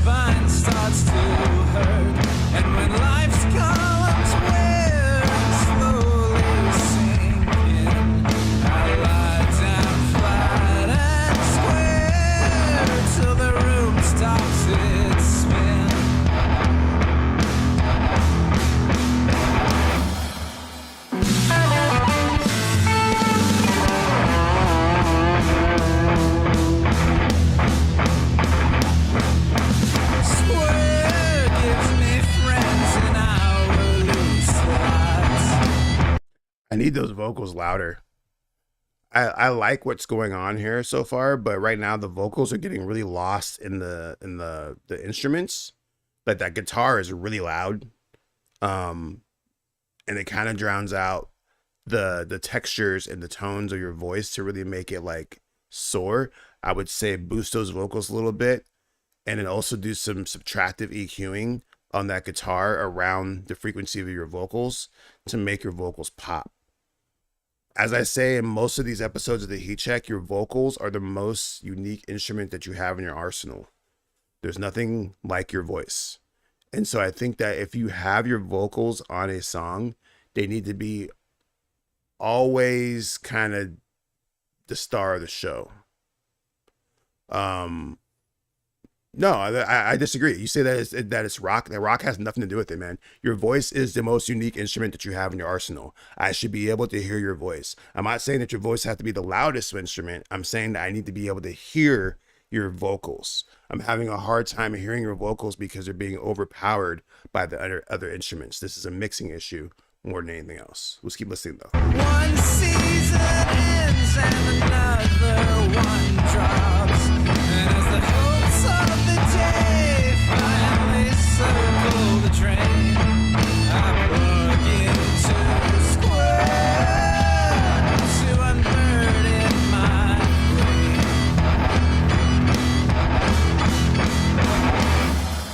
We built our own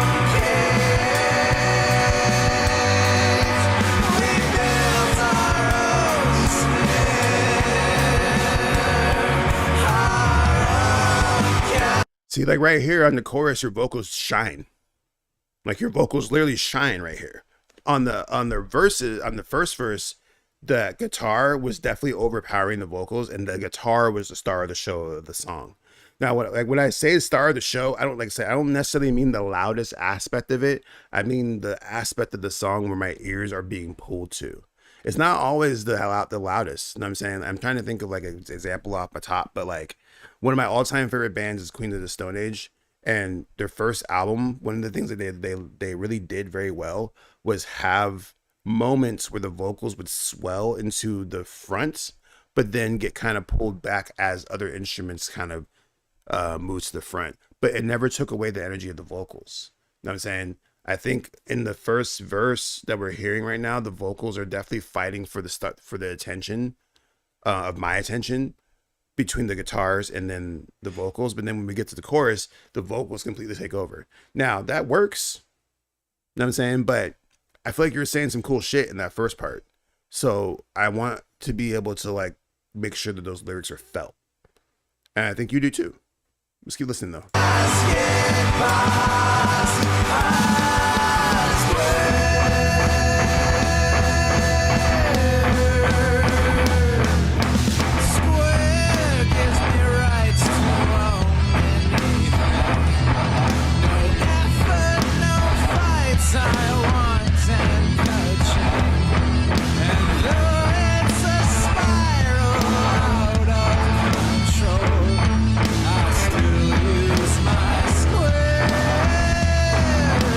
Yeah, so the reason why I'm going like this, because I'm literally pushing my headphones against my ears so I can get the clarity of what you're saying lyrically.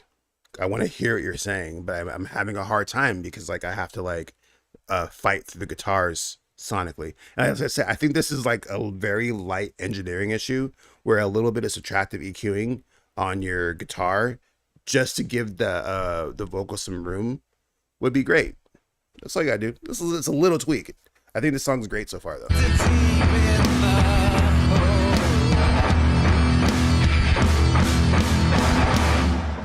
We built our own cage. We built our own snare.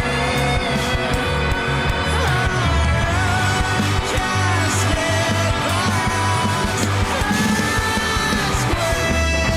So that part actually kind of reminded me of the Muse. That felt very Muse-ish. That's like actually a top tier compliment, by the way, because the Muse is actually one of my all-time favorite rock bands. But the way your vocals like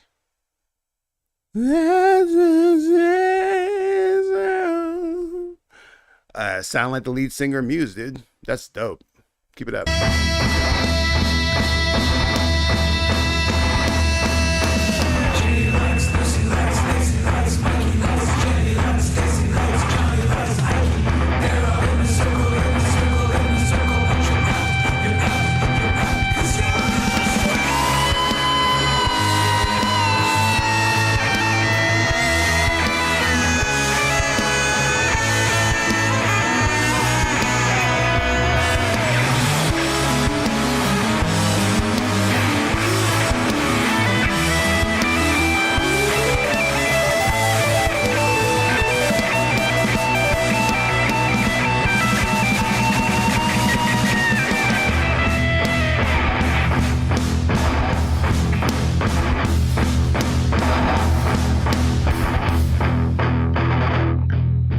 That last 45 seconds was fire, bro.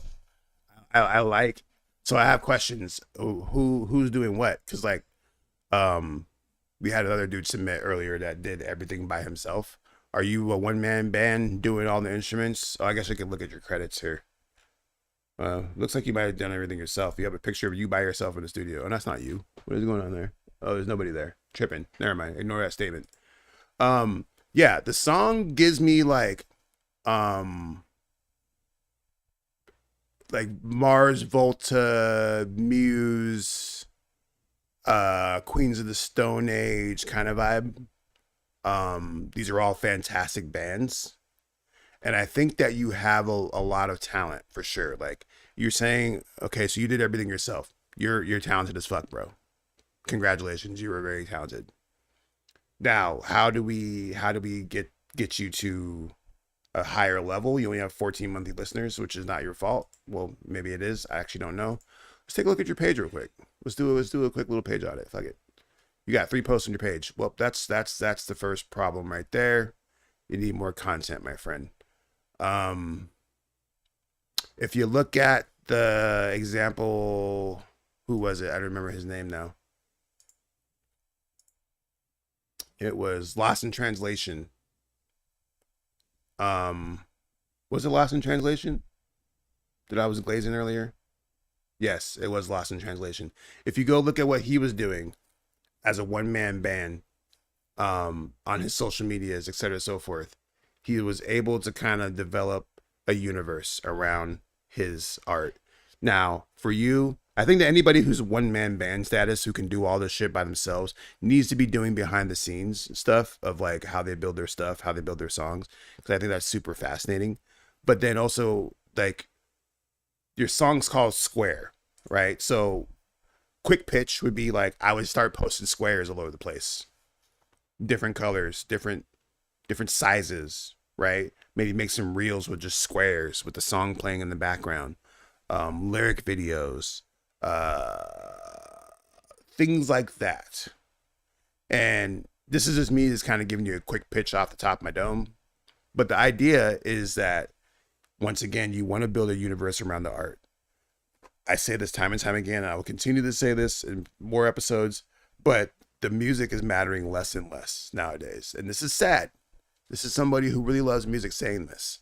But the music's mattering less and less nowadays. It's more about the journey, the story, and having people come along with you on that journey. You have a brand new Instagram page. You just started social media. This is actually kind of a blessing in disguise, because you have a blank slate to create this universe from. I think a lot of mistakes that people make, including myself, I still have my same Instagram page from when I made Instagram fucking 15 years ago, right? So I still have like all my posts on there. I don't have like a separate music account. I post all my music and all my videos all on the same account.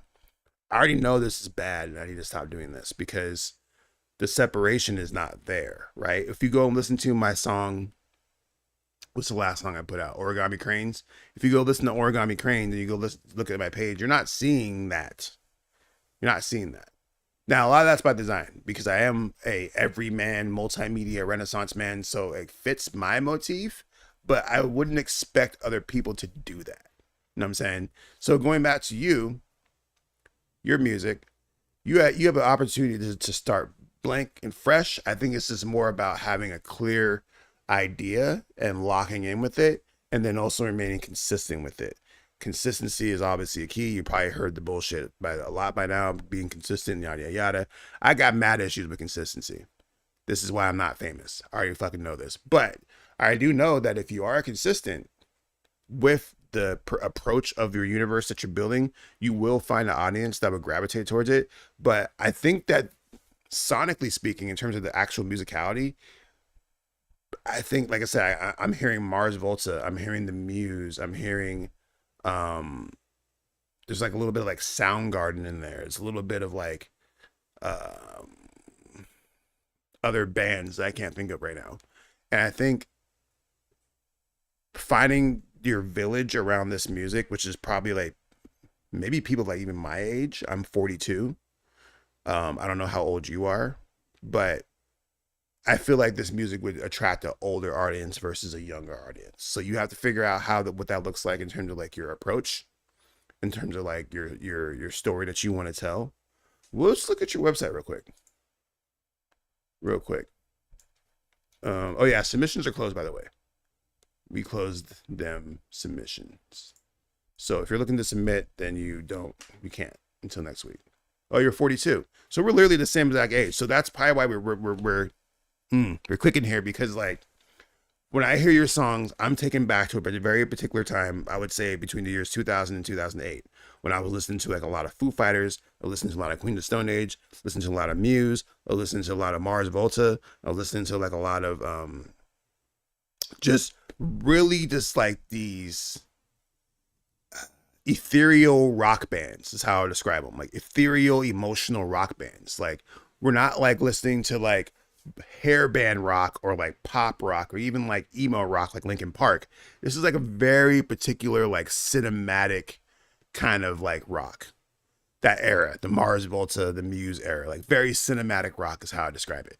That's what I hear when I hear your song. Cinematization. Smashing Pumpkins, yes, that's that. Yes, we're here. And so the question is how you find those audiences, right? I would say Facebook groups is one of the first places I would start. Like literally, like look for Facebook groups of like vintage. I don't even call it vintage rock. It's hard to describe 2000s in the terms of music, because I don't like to say 2000s rock or, you know what I'm saying, alternative rock, because I wouldn't even really call like what we're talking about that. But those groups exist for sure. And these are people who are like fans of that type of music. You know, you go into these groups, you add yourself to these groups, and you share your content, and you'll find your audience. People will fuck with what you got going on here, because I think you got some good music here. So, hopefully you take something from that. I don't want to spend too much more time talking about it, but I think you know how you want to sound, which I think is a plus, because I think with the previous example, a couple songs back, they're still trying to figure out how they want the world to hear them. I think you know. And I think that the issues that we're dealing with sonically are easily fixable. You know what I'm saying? Like easily fixable. I'm not saying that like even like when I was getting at you about your vocals and the guitars clashing, that's an easy fix, bro. That's like 30 minutes in the lab. You know what I'm saying? So it's not like it's like, oh, your whole structure and your whole concept is trash. You got to start over from square one. No, you got it. You have the musicality. You have the approach. The song that you sent me was actually pretty damn good. It's just a matter of like, okay, so we have the good music. How do we bring them in, right? And that's where the real work begins, and this is where a lot of people fall off. You got to figure that out, and I'm sure you will. So good luck to you. Let's go ahead and keep moving. We have 2 more songs left. Up next is The Woke Life by MC Kenzie. Bet. We have 3 more songs left, by the way, not 2 more. Forgot how to count. Oh, all right. Okay, this is like really low. Double standard society, it burdens me to be a part of it, cause parasitic, demonic, and rotten is the heart of it. Infested with crab in a barrel mentality, parasites, and I know it has been from the start, but it's the woke life that's a hell of a fight. The journey to its takers, it seems never polite. And with everything that the devil keep throwing your way, it gets tough to keep in mind that it gets better despite. And speaking these words of truth, I forever delight. So these words of wisdom is my endeavor to write. The signs of the end times are esoterica. If God don't bless mess, there's no way he can bless America, where the house of God is a dominion of hate, and the so-called people of God are more like minions of Satan. It's blatant. The main hypocrites posing as saints acting sin. The preachers forever preaching but ain't practicing. The brave pastors bringing us to our graves faster, preaching the teachings of the slave masters. And behind him is the congregation of hypocrites with devilish tendencies, all in the way they behave, bastards. This world we living in is sort of wild. Media's made it normal for women to spread their legs and abort a child. Hard as I try to stay positive, looking at this world makes it tough for me to laugh or to smile. Cause trials, the woke life, it ain't easy enough. Trials and tribulations, it gets sleazy and rough. This journey will open your eyes to the green. It sounds like something I would make. That's a compliment. Kind of. In terms of like the production, definitely sounds like a beat that I would make. Just like a very simple beat where like the bars shine. And I would say that this is some of the best rapping of the night, if not the best rapping of the night, in terms of just like rapping. Like you're rapping. Got some raps going on here. This is a good song. This is a good track so far. Let me listen to more before I give something constructive. Easiest stuff, it ain't easy enough. The walk life, it ain't easy enough. Trials and tribulations, it gets sleazy and rough. This journey will open your eyes to the greasiest stuff. It ain't easy enough. Yo, I view the world through a new set of eyes and realize everything this system taught was a true set of lies. Some school teachings on the religion and politics. We're living inside of a matrix, it's really all a trick. Poison food keep the nation population falling sick. Doctors hire cure, sell drugs to keep their wallet sick. But despite my efforts to inform my blind and deaf peers, it appears my knowledge and wisdom falls on deaf ears. They stuck in a rabbit hole, Alice in Wonderland. My righteous path they choose not to understand. The spiritual war is just as much with the ignorant as with the forces of evil that rule by the underhand. I bet you listen to a lot of Nas. Is Nas your favorite rapper? MC Kenzie? I'm curious if Nas is your favorite rapper because I'm hearing a lot of Nas. I'm hearing a lot of Nas in the flow and like the bar structure. Once again, there's nothing wrong with this. Nas is probably like my favorite rapper overall. I don't know. That's a tough statement. He's definitely top 3 for me. He's definitely the best storyteller. And he definitely has like a flow that is very like palpable. Like you hear like the story in there and like you don't have to run the bar back because he's very straightforward. That's like what I'm hearing with you. Like I've heard like several bars in here that are just like straight to the point. I heard you talk about like abortion. I heard you talk about politics. Like I heard you talk about a lot of stuff in the 2 minutes that we played this song so far. The song's 5 minutes long. And it makes me feel like you come from a lineage of super MCs is basically what I call it. Like the Nas's and the Black Thoughts and the Most Defs. You have a very East Coast flow. So I wonder if where you're from, because you're definitely rapping East Coasty. I would clock you for either like Chicago or New York in terms of like where you're from. But overall, man, like I'm not mad at the song, man. I'm not mad at it. I don't have anything like negative to say about it, really. I like the rapping. I think the production is the reason why I say it reminds me of like a beat that I make.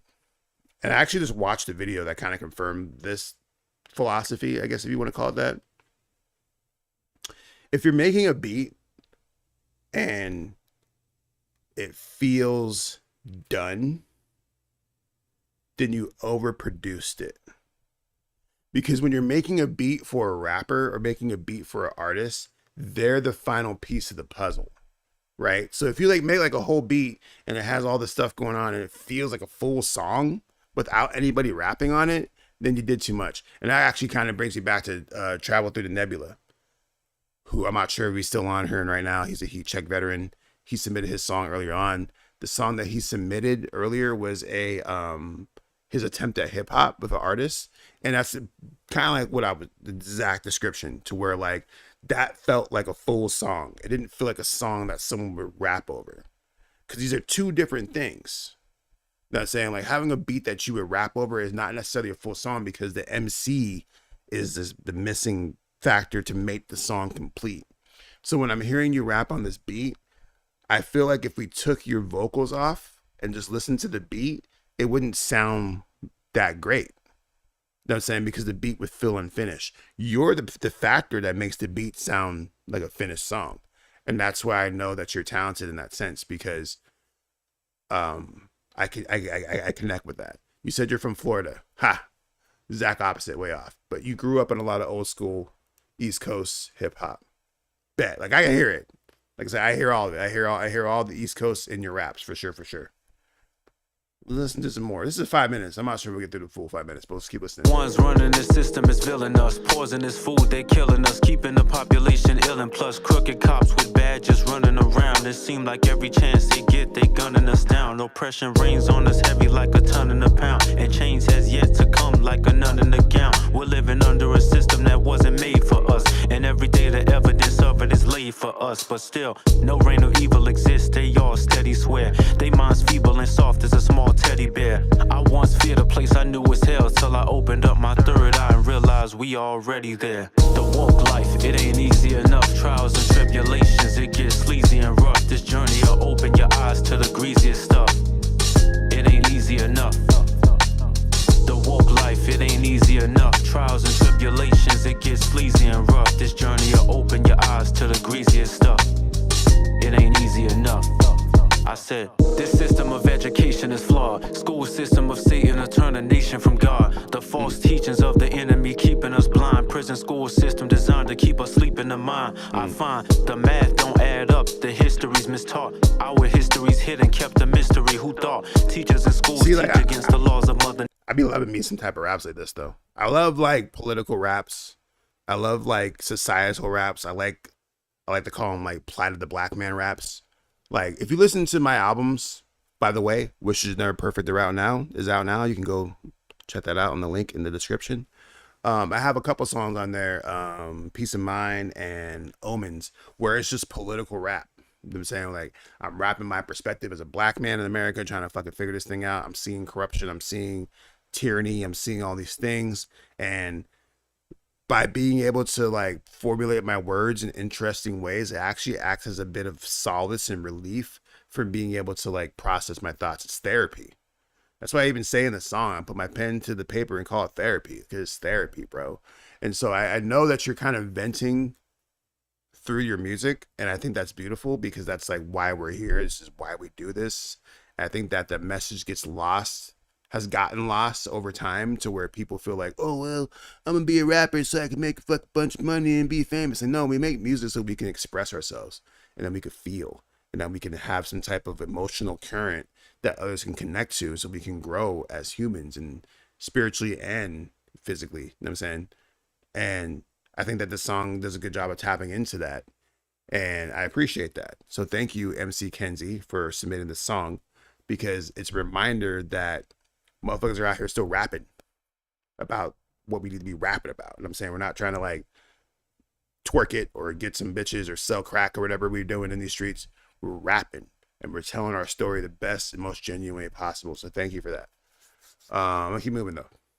Up next is Flip Rothstein. He's a veteran, heat check veteran. I feel like he submitted the song already though. Zamarant. Did he already submit Zamarant? Let me see. I feel like you already submitted this. No, maybe not. Cool. This is a video, so I'll throw it on the screen. This is Zamarant by Flip Rothstein. Let's go. Heat check live. Trying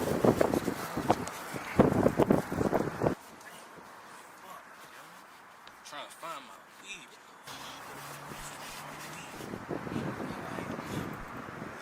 Fucking blunts. I did all this shit. Didn't buy no motherfucking blunts.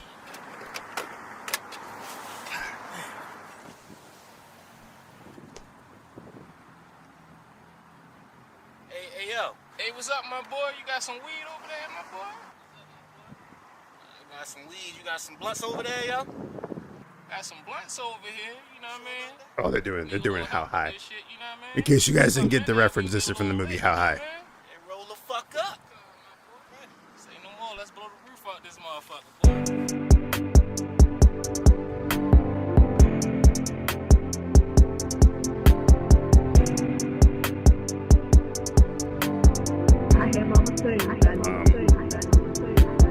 Roll me a blunt while I smoke me a blunt. I gotta chase me a blunt with a blunt. Only does I some rust in my blunt. Can't hide the smell cause they jump off the bag. Excited Pepe call as I'm a rant. ITAC got my eyes on a slant. 448 and it came with a stand. And in the room I be lit like a lamp. Hustler red hard, let them know in advance. And shit running my jeans, I ain't talking about pants. Told the judge it's not a drug, it's a plan. For it was legal, was taking that chance. Cool with the growers who growing the plants. Fresh off the branch, I read out when it's damp. Trap by myself cause I like the freelance. Probably sold out to your uncle or aunt. Know some pot hits turn a roast to an ant. Thinking they. Okay, so initial thoughts. It sounds like the beat, I'm not really a fan of the beat. So, and this is basically like judging it off of like previous stuff that you submitted me, Flip, to where like you have actually a pretty good ear for beats. And I'm going to go ahead and say that this beat is like probably the least impressive beat that you've submitted to this show. The beat sounds like it belongs in the sequel to The Legend of Zelda on Nintendo, The Adventures of Link. Like dead ass. It sounds like it belongs in The Adventures of Link. When you go into the village and it plays that music. Do do do do do do do. That's what this beat sounds like. It sounds like the Adventures of Link village scene. With that said, even though I think the beat is like super mid, you rapping your ass off on the beat. So sometimes the beat doesn't matter if you can rap. You know what I'm saying? Like if you know how to flow, that's actually once again one of the beauties of hip hop is that like sometimes the flow saves the beat. You know what I'm saying? Like sometimes the rapper will just save the fuck out of a beat because they can rap. And once again, well, like I was saying with other dude, the voice is the star of the show. The voice is the one that commands attention. The voice is the one that carries the story. So if you're able to just like find that pocket, which is what he does on this track, it makes the song like exceptionally better. Like if I had just heard just the beat, I'd be like, this is mid. But once you start rapping, I'm like, okay. Okay. Like listen to him rap on this track. Stoners, really they scavengers. My rolling skills that you know I'm no amateur. Got a blunt for every day on the calendar. Zaza that's stronger than Hercules. If you smoke weed and you heard of me. I hear that selling it vertically. I roll up back with a perfectly. Section smoking like a chair. This designer, here come with designer bags. Exotic smell be jumping out with bags. If they ask what strain I smoke is I'm a rag. I'm in the smoker section smoking like a chair. Yeah, like I like everything about this song except for the production. Like the flow is sick, the chorus is cool. I like the video. You had like little how high theme going on with them in the different cars, and I like that. I like everything about this except for the production. I think the production is a little underwhelming.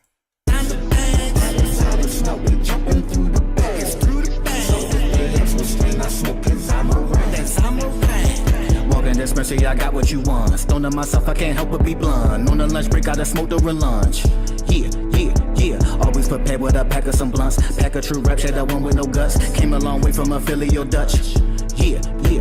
Smoke by myself so I don't gotta pass. High octane, premium gas. Top shelves are premium pack. Munchies kicked in, now I need me a snack. Weed infused gummies that help me relax. I push my weed tolerance to the max. I be so high that I can't help but laugh. Cause it's me by myself and I still lost the lighter. We connoisseur only smoke if it's fire. They shot with me cause the potency higher. Link in the bio for any inquire. Think that I'm lying, next any supplier. Zaza that's Yeah, I don't need to listen to the last 14 seconds of this or 30 seconds of the song because we got it. And this is what I'll say. Because I was shitting on the beat and I still don't like the beat.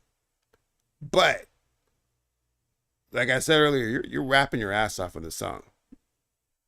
This might be some of the best rapping that you submitted overall. I don't remember. I have to go back and look at the Flip Rothstein verse that you submitted. Cause I think this is like your 5th submission, I think, maybe 6th submission to the Heat Check. And the rapping on here is choice. Like you're doing some choice rapping on here. To the point where it's like, it went from me like not liking the beat to like kind of liking it. And I kind of like it because of how well you rapped on it. You did some good mixing. It sounds very good. Like this is a solid track, man. And it's solid because of the effort that you put into it. Like it's not an inherently solid song. You had to do some polishing of this turd that was the beat and turn it into what you did. And that's impressive as hell, man. It shows your talent set and it shows your ability to craft a good song, which a lot of artists aren't capable of doing, like crafting a good song out of like what you had there. Cause I don't know if you made the beat or not, but like I said, the beat really takes me out. Cause it's like I said, it sounds like a video game, The Adventures of Link.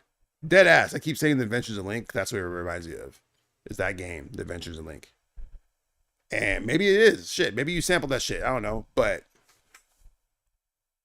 I do know that when I first heard the beat, I was like, the rapping better be like S tier for me to like enjoy this. And it was.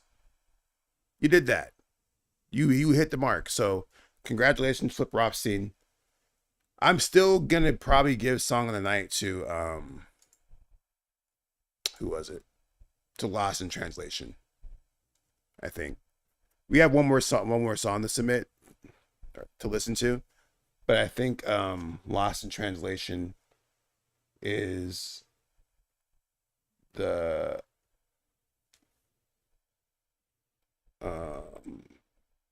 track. So, anyways, I got a message from my wife. One more song to listen to. And that song is Homicide by Brainstorm, Green Needle. Haha, bet you guys didn't get that reference. Let me see. So this is Green Needle, Brainstorm, Homicide. Let's go. Last song of the night. If it plays. We're in the middle of a brainstorm. This is what you call a flip. Take heat from a heart of brick.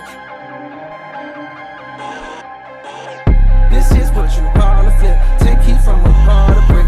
From him, mama with him hard as shit. This is what you call a flip. Take heat from a heart of brick. From him, mama with him hard as shit. This is what you call a flip. Take heat from a heart of brick. From him, mama with him hard as shit.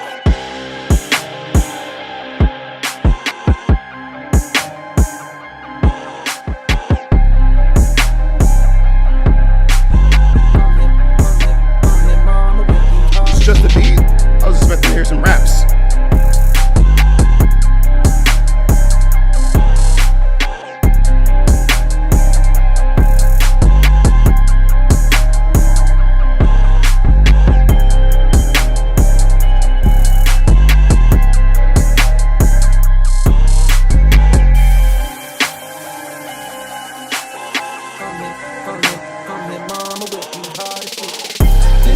So I was expecting some raps on here, but it's not raps. It's just a beat.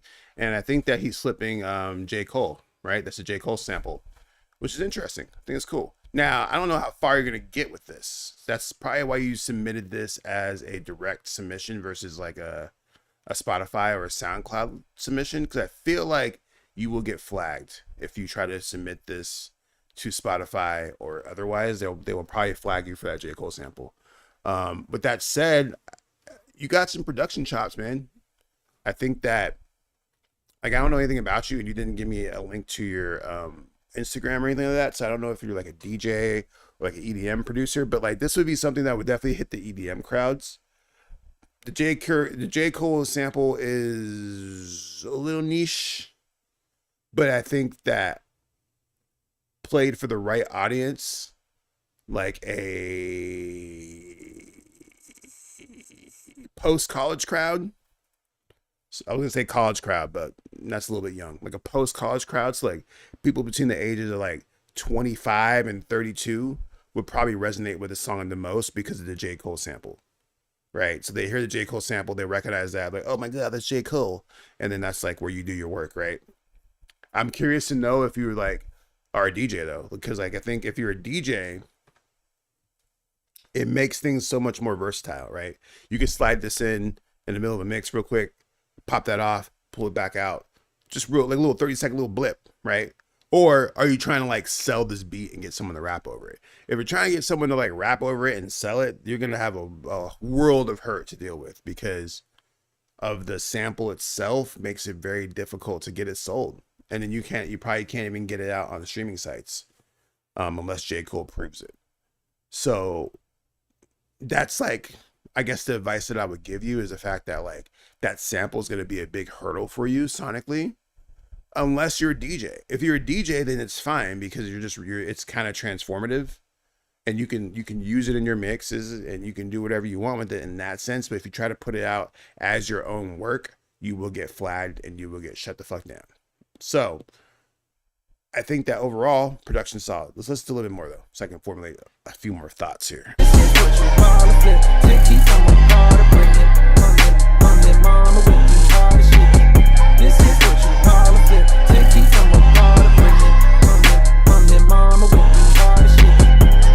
Back in the back of the act when I rap, I be stabbing this cat. I'm doing like this and I'm doing like that. Yo, with the black, I be doing this. Making them crowd like that. Move with that one dude's dad. I don't even know if the thing made bad. I just know I be flipping that stack. All I know I be getting that watching it fall, watching it bounce, watching it drop. Smoking that ounce, making it hot. Making it drop. Blah, blah, blah. See me the cut, I'm making that shot. You gonna be talking that shit. Y'all be rocking that head. I'm gonna knock on that head. The beat's cool. It's definitely rappable. But like I said, if you sent me this beat and like I made a beat for you to rap on it, I'd be like, bro, we gotta get rid of that J. Cole sample because I can't do anything with the J. Cole sample. And that's like the chorus. So I don't know. I guess I don't know. I don't know what your goals are with the song. I guess. Like I said, if I were you, I would be DJing this song and like just throwing it into mixes randomly. And I think that would be like the best reach. Like it reached the most people. If you like were a DJ. Oh, you're in the comments. Brainstorm. Are you a DJ? If you're a DJ, let me know. Curious. You just like chopping up acapellas. Gotcha. You should consider DJing, man. Like if you made like mix CDs with all your chopped up acapellas, and especially if you like beat match them, threw them up on SoundCloud or threw them up on not Beatport, but the mixing sites that exist out there, you can get some traction. Or if you don't DJ, consider giving this song to other DJs, right? Like if you don't want to worry about turntables or like Serato or anything like that, find some DJ friends that will spin your music out live for you so it gets the exposure. You know what I'm saying? And the thing about DJs is that they're a little incestuous in the sense that they all share music. So it's like if you give it to the one DJ who is like the right DJ, he will share that song with other people. This is a banger. It just really depends on what audience is going to reach it, right? Like me personally, I am from Tucson, Arizona. Tucson, Arizona has a club downtown called The Playground. Playground has mostly college students there every Saturday night. This place is packed with like 1,000 people every night, college kids. And the DJs are spinning like very trendy remixes of popular songs that came out like 2 days ago type shit. The DJs are like on the cutting edge of like what's hot right now. So like remixes like this, like songs that are like chopped up and like acapellas that are chopped up into like new EDM songs, that's like the bread and butter for a lot of these artists because the fans and like the crowd goers want something like that's gonna blow their mind, right? They're not here to hear that Ophelia song from Taylor Swift for the 20,000th time. Now they want to hear the Fifi la la la la la la la la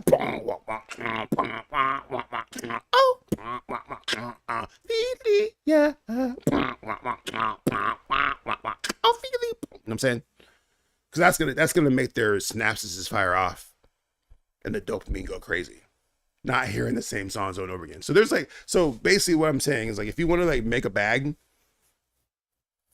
find a DJ that will buy these remixes off of you. How will you find that DJ? I don't know. I actually don't know how you would find them. Maybe like Facebook groups, maybe subreddits on Reddit. You might be able to find your tribe there. Matter of fact, Reddit's probably a good place. But there are artists who will like purchase these songs off of you, like remixes off of you. I don't know what you would charge for that, but people will buy them. So something to consider. I like what you got going on here. I'm going to play this a little bit longer before we head out.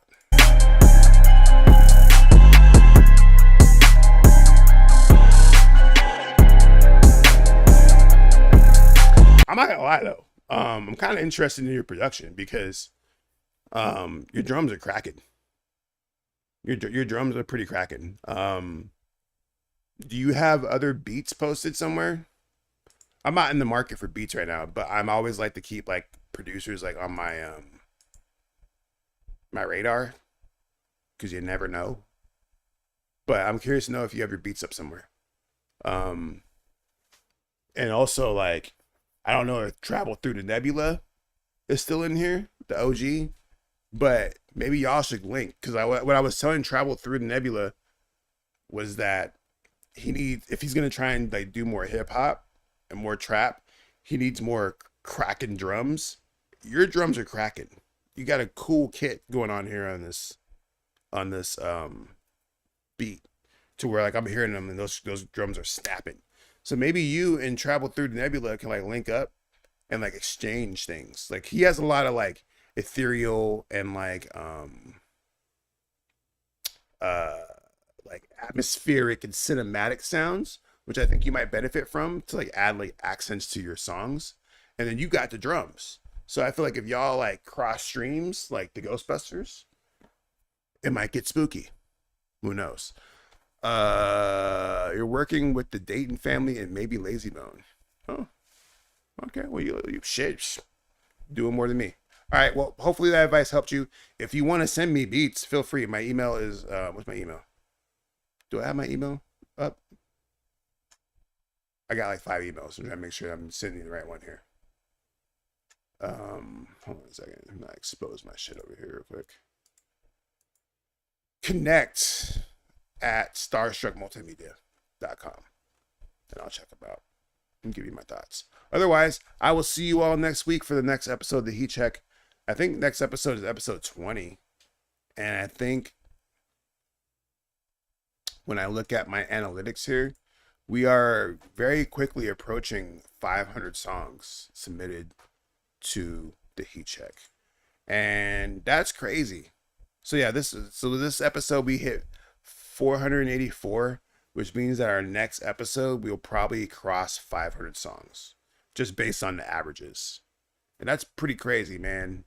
I've listened to 500 fucking songs on the Heat Check over the last like since January 19th when we did our first episode. And we've gone almost every single week except we missed 1, 2, 3, 4 weeks for a variety of reasons, not because I didn't want to be here. I actually really love doing the Heat Check now.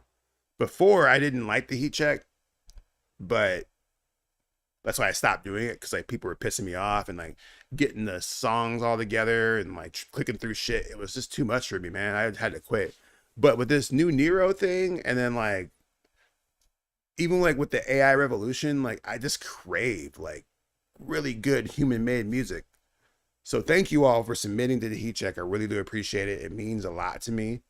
It kind of like, it's a great way to start my week, is just to listen to some dope music. So thank you all for that. We'll see you next week, hopefully. Same Heat Check time, same Heat Check place, 6 p.m. California time. I usually drop the submission link early that morning, around like maybe like 9 a.m. 10 a.m. the Nero link drops, so you all can submit. And yeah, that's it. We're gonna go ahead and get out of here. I love you all. Peace. Y'all take care. One love. Yeah. Starstruck. It's your boy. Let's go. I bled from the paper cuts, folding origami cranes. I try to make 1,000 whistles so I can heal the pain. Fold it up, let it rearrange. Cash it out, you can keep the change. I bled from the paper cuts, folding origami cranes. I try to make 1,000 whistles so I can heal the pain. Fold it up, let it rearrange. Cash it out, you can keep the change. Flow origami, every fold is a lesson. Never turning over, making creases into blessings. Niggas talking cheap, but the silence more expensive when they're moving like a ghost.